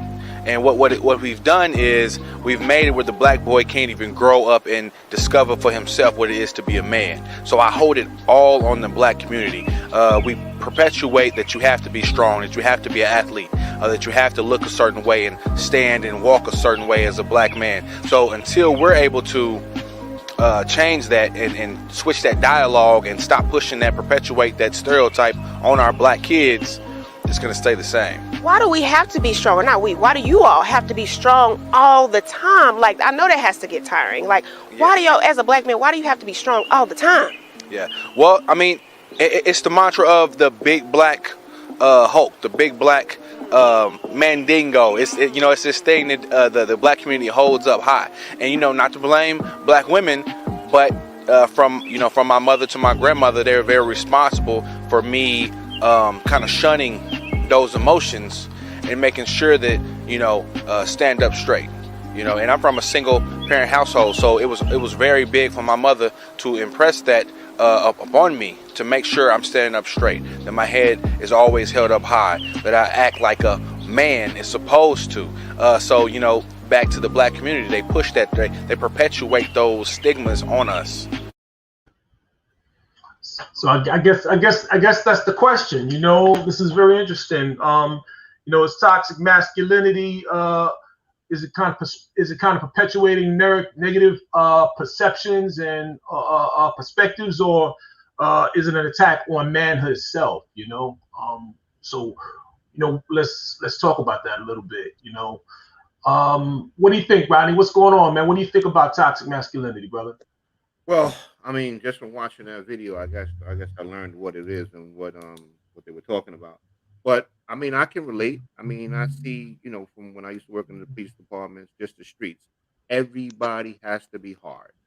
Everybody's got to be a thug. Everybody's got to be a killer. Anything less than that is unacceptable. And the thing is, too, most people are trying to live a life that they can't even live up to. You know what I mean? I don't know exactly where that comes from, but I do remember myself being young, and as a kid, you were raised to be tough. You stood up for yourself. You know what I mean? If you believed in something, you stood tall. They told you not to cry when you fell and hurt your knee and stuff like that. So, I mean, there's a lot of different things that I think that the black community pushes on black males. You know what I'm saying? Like, the thing is, I think we also get pushed to be promiscuous. You know what I'm saying? Because, remember being young, uncles and cousins saying, hey, how many girlfriends you got? Here's a couple of dollars. We'll take one of your girlfriends out. It was always perpetuated that was part of masculinity too, based on how many women you have. You know what I'm saying? But I mean, I see it. I mean, you look at rap too. Everybody in rap gotta be street. They gotta be hard. They gotta be thorough. You know what I'm saying? That's just what's perpetuated in the black community. You're not allowed to be soft. You know what I'm saying? Yeah. No doubt. Well, this is what I think. I think there's a couple of reasons for it, and I think from inception, I think the reason was they knew what you were going to face out here, and I don't think it necessarily came from a bad place. As far as the motive is concerned, I remember my father saying, "You can't spoil a young black man because the world is not going to spoil him." And so I think that they were trying to prepare you in some cases to deal with so many different things, because we constantly are swimming upstream. You're swimming against the current. So before you can even deal with some of the racial stuff you have to go through, you got to deal with stuff in your neighborhood, depending on where you grew up at. I think it's a kind of a trickle down effect. There was a time when people took comfort in the drug dealer because he had power in the neighborhood and he could either protect the person or remember they used to say that drug dealers would protect the athletes if there was somebody that was good enough. They let the neighborhood know that they're untouchable and things like that. So I think there's so many different things in place. They were trying to, reminds me of people that are military. How they'll have drills to simulate what you're going to experience in a war. And so I think some of the things that are taught in some of our more dangerous neighborhoods, it's really to kind of keep you alive. And I think what it is, it had an adverse effect. You know, I had one of my cousins tell me, he's like, you know, I used to let anybody know, I bring it to anybody. If somebody stepped to me with it like that, he said, I did all that out of fear. Fear that somebody would try to do something to me. So I had to try to get you first. So I had to try to intimidate you first. It is unfortunate that we don't have the freedom, as the young lady was doing the interview on that clip, don't have the freedom of growing up and feeling safe and feeling protected. You always feel like, you know, you got to worry about something. You know, it's always something that is coming as a predator. You know, I listened to Mike Tyson's podcast, and he's talking about growing up, you know, in Brownsville, and the threat of being beat up or the threat of being actually raped and all these different things was a real threat to them. And I mean, it's frightening. So these kids grow up, and I think they adapt to their environment, and the people that raise them who come from the same environment, I think they feel the same way. It's a fear that you want to make sure this doesn't happen to your child. So, and I think after that, I think it is dysfunctional probably, but I think it may come from a place where people really don't know which other way to tell you. But hey, don't trust. You know, you ever see people like, I don't trust anybody. I hear people say that, I don't trust anybody. That's got to be a terrible, sad life to not trust anybody. Yeah. How are you functioning? You can't trust anybody. Yeah. What do you think, Demar? First of all, I'm kind of mad that Sam used the clip and showed me my wrestling outfit with my man boobs. That was cool. Right. Like I don't know where he got that video of me when I had my man boobs. Well, I still got my man boobs. I'm currently working on my man boobs right now and everything like that. But it's something what you guys all said. That is a segment. I don't know if anyone watches Lovecraft Country, but this last episode was love it. Love it. It's one of the best shows on TV right now. Yeah. And what it was, and the part where I forgot the guy's name, but we all know him as Omar from The Wire. He was saying, like, it was a segment where Emmett Till got killed, and his best friend was a young lady in the show called, her name is Dee in the show, and he was talking to her like this. They basically like, this was going to happen. They killed us like this before. You got to be tough and stuff like that. And I got it. Like, you trying to, like, because like you just said, your father told you, Kelvin, because the world ain't gonna be fair to a black man. I totally agree with that. And that like, you know, when somebody says that's toxic, I think it's just trying to prepare you for what's going on. Like, my father told me certain things. My father he told me, I'm gonna be honest, my father said, don't date white women. The shit, this can go down. You can wind up being some more Emmett Till shit. But because he grew up witnessing that. You know what I'm saying? That when Emmett Till got murdered, that was a reality. That was reality of his time. So, you know, my father was like, he was preparing me for how the world is. My problem with the word toxic masculinity, that's coming from father's job too. That's a father's job to get you ready for it. Like his experiences. My thing is what's going on now is who that calling it that, who's it coming from? Sometimes because to me, people that say about like hate masculinity have never been masculine. Yeah. Or you know, so that bothers me. They don't even want to recognize that they have masculinity in them. You know what I'm saying? Right. Like, and so or a person that's been harmed by, like, they judge masculinity by one asshole that they dated or witnessed, or that's what my problem with the whole word of toxic masculinity come from. Like, who's it coming from when they say that? I understood the sister in the video, and I understand what the brother was coming from in there, but that's my biggest part about the whole word of toxic masculinity. Yeah, I think we're coming into a time where when as men, we're going to need to have certain conversations around emotions. All right. I remember women, you know, growing up, women had to learn, let's say in school, about their own sexuality. We had, we had sex courses, you know what I mean? They teach you about your body, you know, and women had to teach women about administration and everything else that was going on with becoming a woman. But there was never anything for men. Just, let's say, we need to have something teaching us about emotions, about the, how to about love and how to express ourselves, and or how to overcome some of that old stuff, how to just process some of the things, because for so long, so for so long the motive, the way we operate was just to suppress, you know what I mean? Don't think about how you feel about a thing, just kind of keep moving forward and do what you need to do, be a man, tighten it up, and we've never really had that kind of conversation. So maybe that kind of applies, and maybe that adds on to this thought of toxic masculinity. You know, maybe it comes from a place of maybe a lack of empathy. I don't know what it is. You know, it really is. When I hear toxic masculinity, the term toxic masculinity, to me, it really is an alien subject to me. Like my mind has a hard time, you know, just wrapping itself around the concept. Like what is toxic about masculinity? I can't hold it.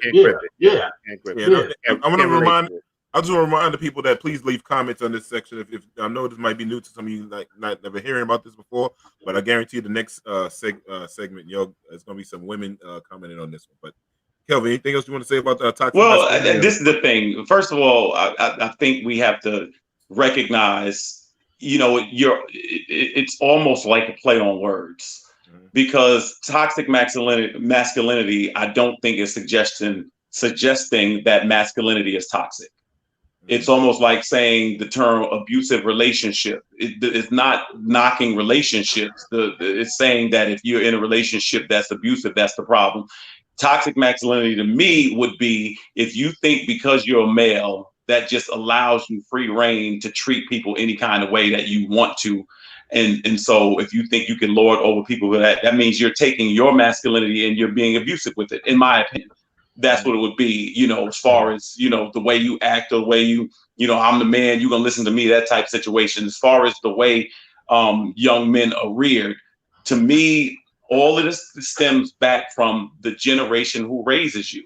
That's it. If somebody is broken, if somebody is flawed, and they raise you, they will probably raise you to be broken and flawed. They will pass, you know, things that they believe that are incorrect, they're going to pass it on to you, and the things until you develop your own worldview, you may be stuck in that space. You know, I remember having a friend, and when he was a kid, his father, I've only seen his father twice in my life, and I think he's seen his father 3 times in his life.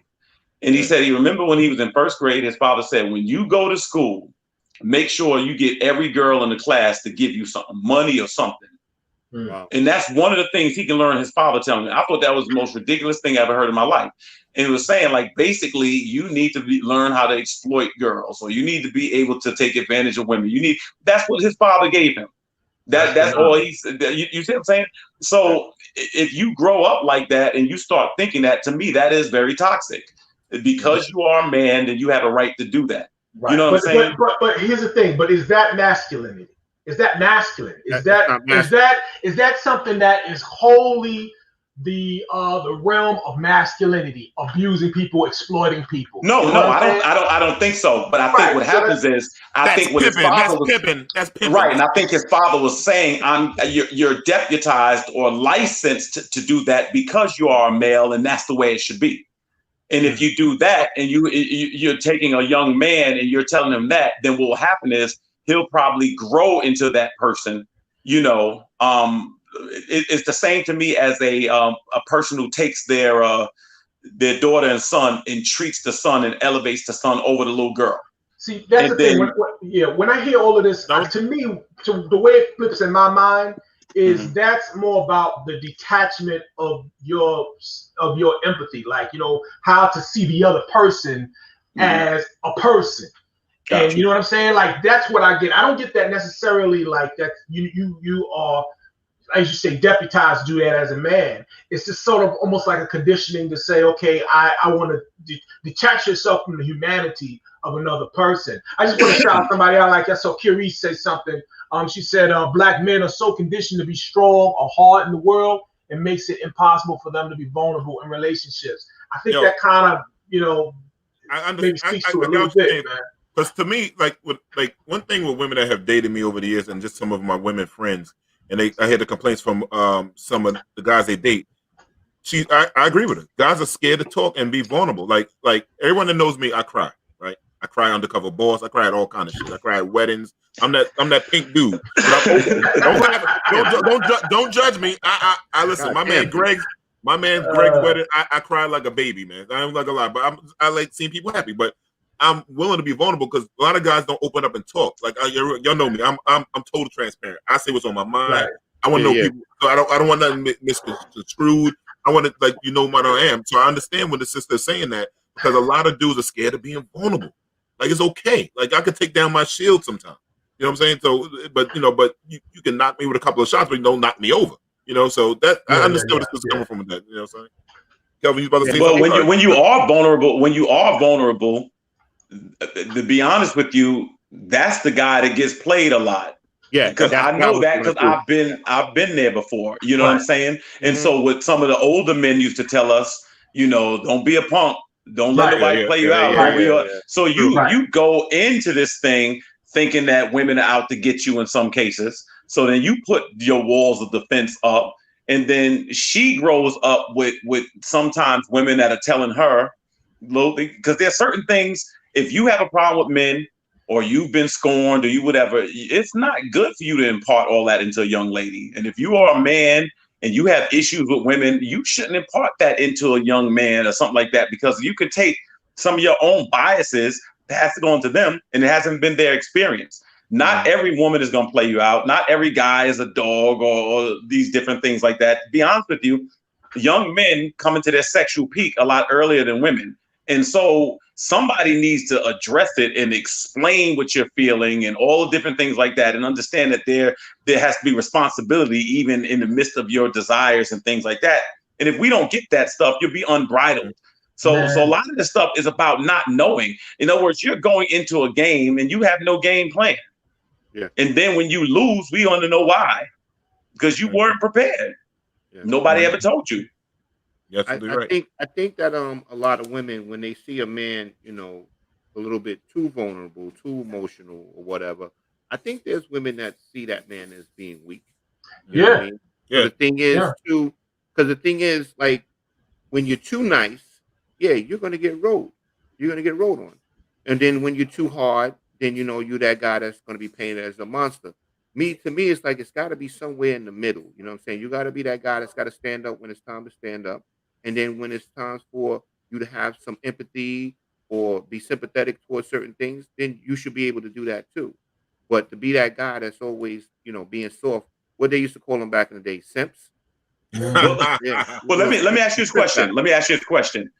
This was a situation years ago. D, I don't know if you remember this. There was a man and a woman walking through a park. I believe it was Brooklyn late at night. It was Brooklyn or Bronx. And there were some guys, and they took the woman into a bathroom and raped her. The guy she was with ran to get help. Wow. And so we had a debate with men and women at the time.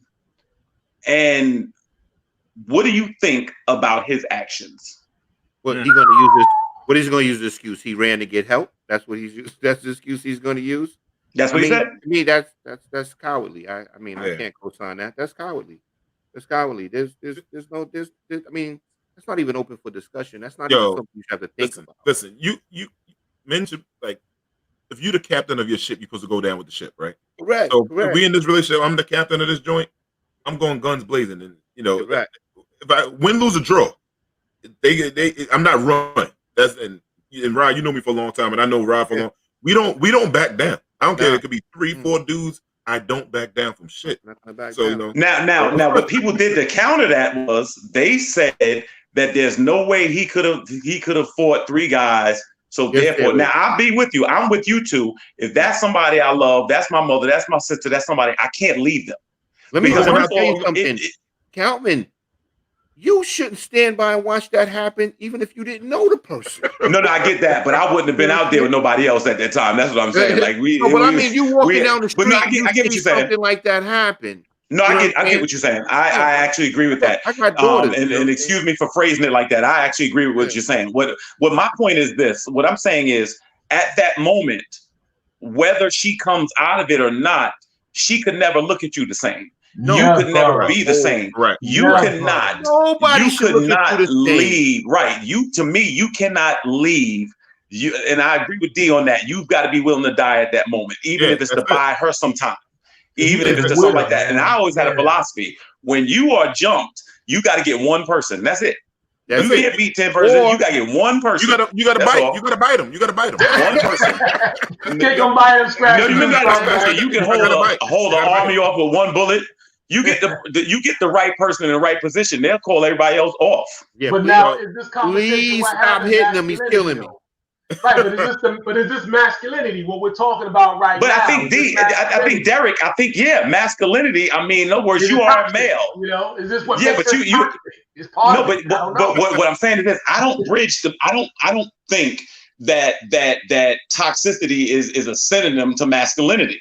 I don't think the two are merged. I think what they're saying is if you are masculine and that masculinity is expressed in a toxic way, in other words, if your whole perspective is shut up and go make me something to eat, I'm the man, I run this house, this, that, and the third, that is toxic. No, and you're doing it because you are a male. And males have privilege. Period. Males have privilege around the globe. Males are treated better than women historically. I've seen certain cultures where the female can't even discipline her children if they are males.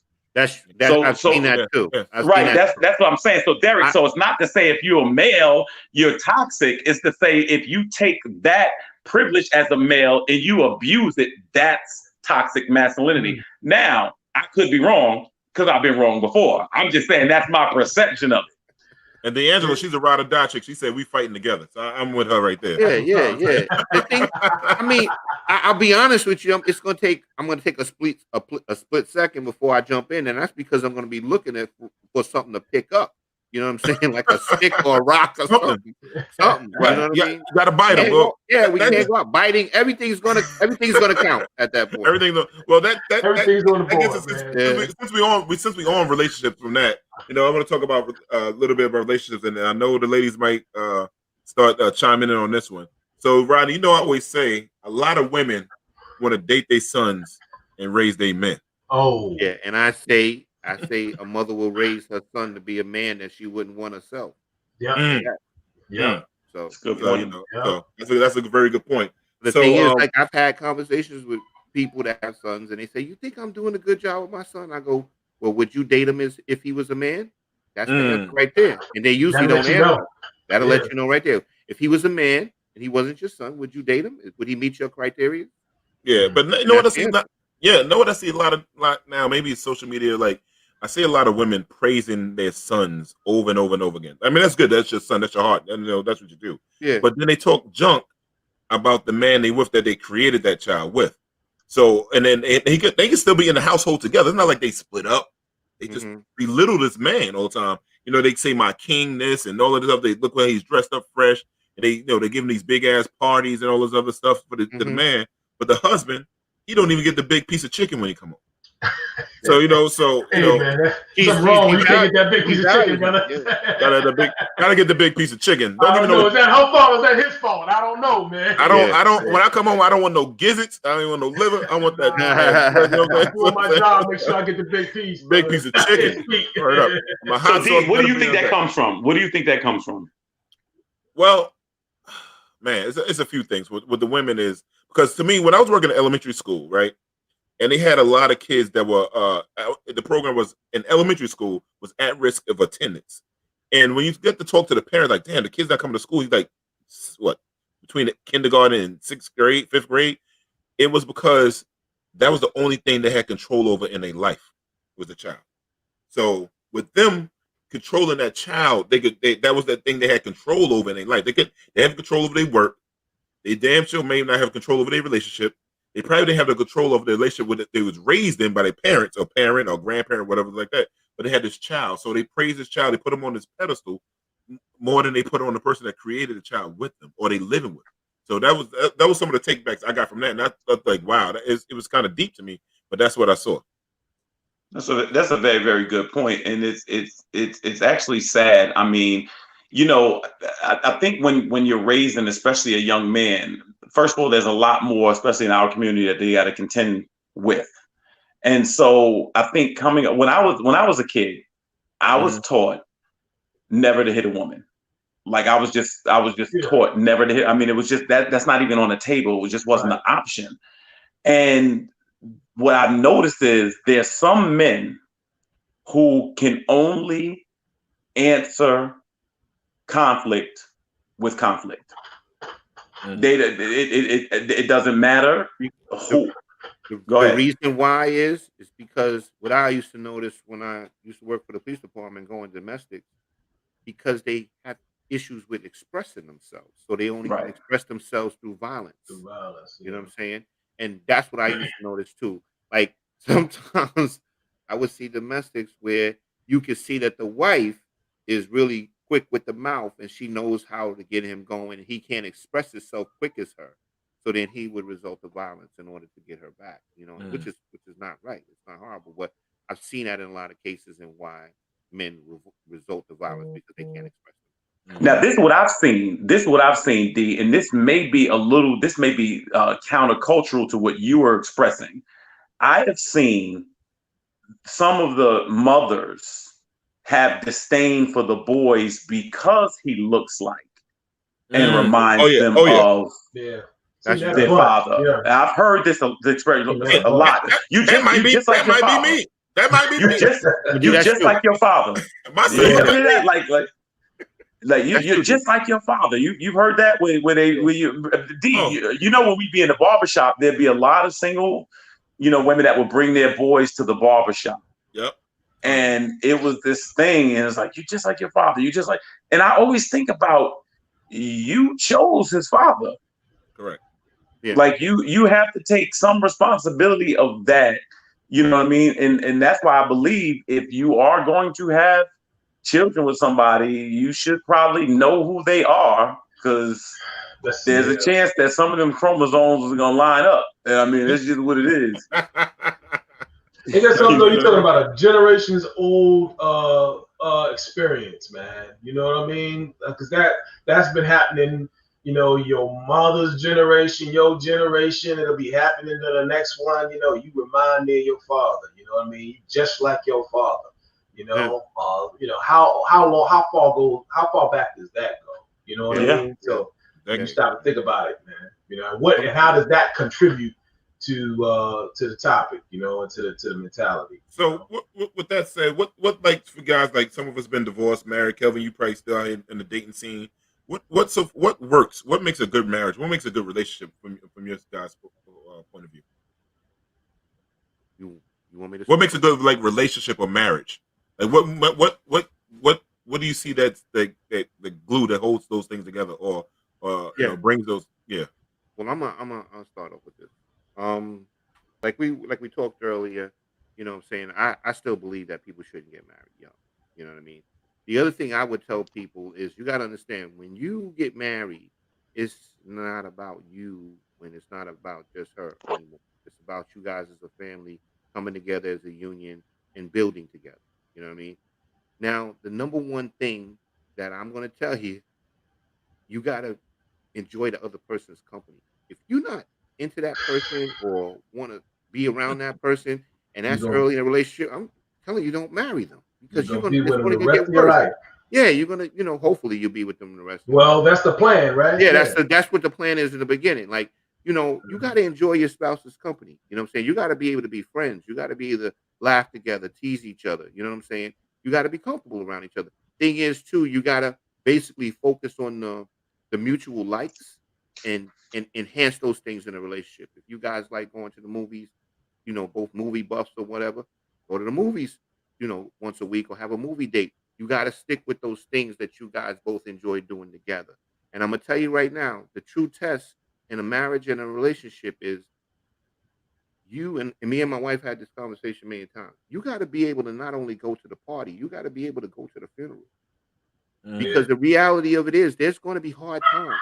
Yeah. So the thing is, too, when things get rough, you can't change your clothes. You got to keep the clothes dirty. We get in it and get dirty. That's it. Yeah. And we come out of it together.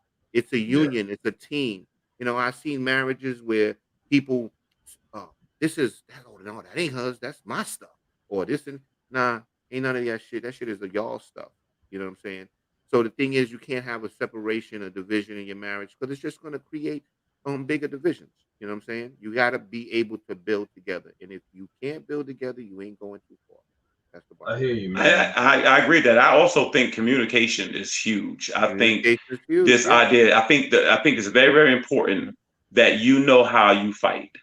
Yeah. In other words, you got to know when you get into it, you know what I'm saying?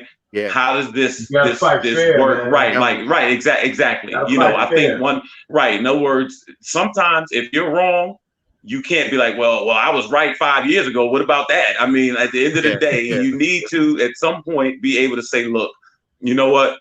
I did, you know, I performed a wedding one time, and this young lady wrote her own vows, and she said something that I thought was just profound. She said, "I will respect you even in disagreement." And I thought that was so important to say, you know what I mean? Because I've seen certain people when they get angry, the gloves are off. Yeah. I mean, I've seen the glove. I've been guilty of that myself. I noticed that. Yeah. I'm gonna say that. I'm gonna say most men are guilty of that. You know what I'm saying? Like, when you heat a battle, like you say, you forget sometimes there's rules. But there's a thing that me and my wife we practice, but you know, she enforces it more than me. The thing is, you can't allow your ego to be bigger than the relationship. You know what I'm saying? Because if the person, if the ego is more important than the relationship, it's going to tear it down. You know what I say? When I say one of my sayings is, you know, you can be right or you can be happy. You never get to be both, brother. You know what I'm saying? You know, in a relationship. You know, that's real. And I think when we talking about relationships, we talking about what keeps marriages together. A lot of it is choice too, man. You got to choose to be happy, bro. You just got to choose it every day. Every day you get up, you got to choose it, man. And part of that is, you know, making informed decisions based off of trust and honesty. You know what I mean? You know, so you got to put all your eggs on the table, put all your food on the table, man, and you know, and make sure you clean it, man. Don't leave nothing there, man. You know what I mean? Because at least, you know, we got a question, and I'm gonna chime in on this one too. So Nikki wrote, so what do you guys think about having separate bank accounts? So that's a big commonly asked question. I know all the time. So all the time. I think it boils down to the personality of individuals, man. You know what works in your relationship. Like, you know, myself and my wife, you know, we keep same bank accounts. You know what I'm saying? We work together. But you know, I know other married people who are just as healthy in their marriage, and they keep separate. You know what I mean? So it's about how you manage money. The important thing is to know how to manage money, though. Come to agreement on that, or how you gonna manage money. And who's better at managing the money? And be honest about who's better about it. I'm not good with money. You know, correct. If you're not good with money, you got to say it. I'm not good with money. Exactly, and that, like me, to me, it's about what works for your relationship. And like you said, who's better with money? If that works for your relationship. Me, I like a separate bank account because I don't want nobody knowing how much I spent in the boom boom room. Because I get a little wild. You keep your situation together, bro. I understand that. You know what I'm saying? It's important in your relationship. You know, when you see me taking money from the ATM and it says $200 from taking out an ATM at Licks and Sticks, I don't want nobody. You know what I'm saying? Like I don't want to explain myself on that. You know, but that's just me. But no, seriously though, I believe in for me, having separate accounts and a joint account. Because sometimes, I think that's worked best because some things you might want to try a surprise and buy me a gift or whatever, or you go with your girlfriends or whatever.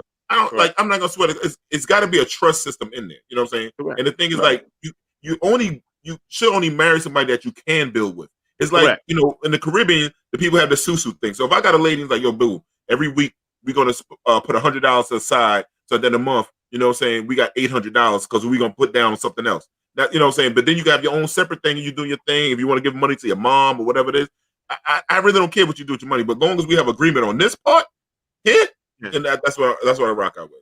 But I do like separate account for my strip. Pretty much the joint account should be paying the bills in the house. You know what I'm saying? You have your own separate account. Your paycheck may go into that account, and you funnel money into the joint account, and it pays the bills. You have an agreed amount that you put in the morning.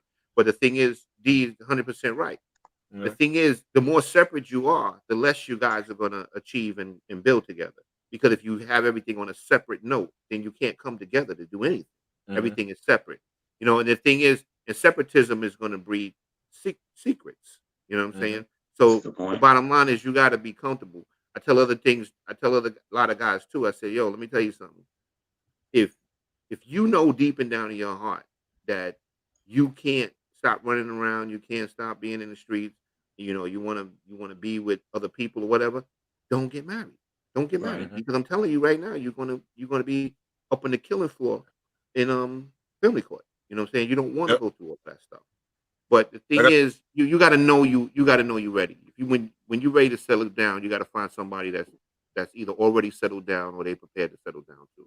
Yeah, it got to be equal. Like they said, you know, Kelvin, you always say it got to be of equal yoke. So, you know what I'm saying? So they have to be.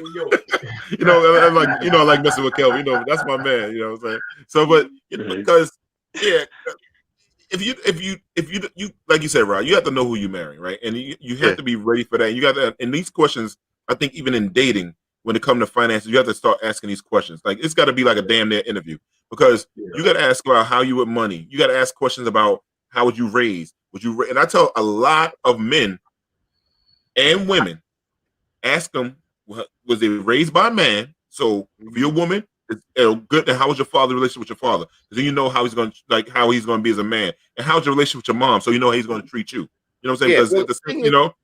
Yeah, I see where you're going with this, D. But I'm gonna be straight from there. I'll be honest with you. Like, there's certain things in dating when you first start dating a person. I'll be honest with you. You shouldn't even be having a conversation about. And if you start off the date, first, second date, asking all those questions, I'm telling you right now, I'm out. No. I'm not saying on the first date. I'm talking about as things go. Because you got to slide them. Okay. Yeah, you got to slide down. You don't do that on the first time. I'm running for the woods myself or some shit. There's women that's doing that. Like you getting on a date with a person very early, right? And then you want me to run my whole pedigree down to you on the first and second date. To be honest with you, I don't even know if there's going to be a second date. I don't even know if there's going to be a third date. The thing is, it's about growth. And I always notice too, sometimes I talk with women, they say, oh, he's got to meet my criteria. And I always say, well, are you meeting his? Because it's a two-way street. It's not just about your criteria. You know what I'm saying? But the reality of it is too early in a relationship, like you scaring a guy off. You want to know about his mother. You want to know about his father, where he grew up, how much money he got in the bank, what's his goal and aspiration. As you start to get to know each other, all that stuff should just fall out. It's going to come together naturally. Yeah, it's all going to come together. When you get into that first situation, man, you first meet the person, just get to know their personality. Exactly. Man. Stop having these high expectations. If you like them, you know what I'm saying? But there's certain things today, women got to really find out from jump. Do you like women? Like straight up, exclusive. No, question. Like, we would assume if you want to date. No, you can't assume that no more, bro. Rod, they may be on both sides of that street. Yeah, like my man, you gotta. But I'm talking to the point of, you know, man, woman that like man, woman, you know, that type of thing. Do you own a canary yellow blazer with rhinestones on it? If you do, it's a wrap. Are you a big Prince fan? You can be a fan of his music. You cannot duplicate the. No, let me tell you something. I know what you're gonna say, D. You can like his. Kelvin just said it. He said you can like his music, but yo, you shouldn't be going out buying a Prince jacket. You know what I'm saying? You shouldn't be going out having a Prince poster on your wall. Don't endorse it, D. No, don't do it, D. I had the pants with my ass out. Come on, son. D, don't endorse it, brother. Come on, D. Now I gotta look at you different, brother. Come on. That's the only man I've seen wear some high heel pumps like that. I was trying to get the curl, but I burned my scalp trying to get that damn curl. I'm gonna give women a big heads up tonight, right? The thing is, too, I think that there's a lot of women that make a mistake about trying to find somebody that has all these things that fit their criteria instead of meeting somebody that they can build and that they can grow with. You know what I'm saying? Yeah. Because if not, I'm gonna tell you from a male's perspective, if I got everything and I'm doing it and I'm making money and I got my place and I got my car and I got a great job and all that, I'll be honest with you, most of those guys are not going to be willing to settle down because they're a commodity. They're going to be able to do whatever they want. Yeah. You know what I'm saying? So they're going to play the field a lot. You know what I'm saying? They got no shortages. They got no shortages. So the thing is, you want this guy with all this stuff is probably a bad thing because, like I said, this guy's still ripping and running the streets. He's an eligible bachelor.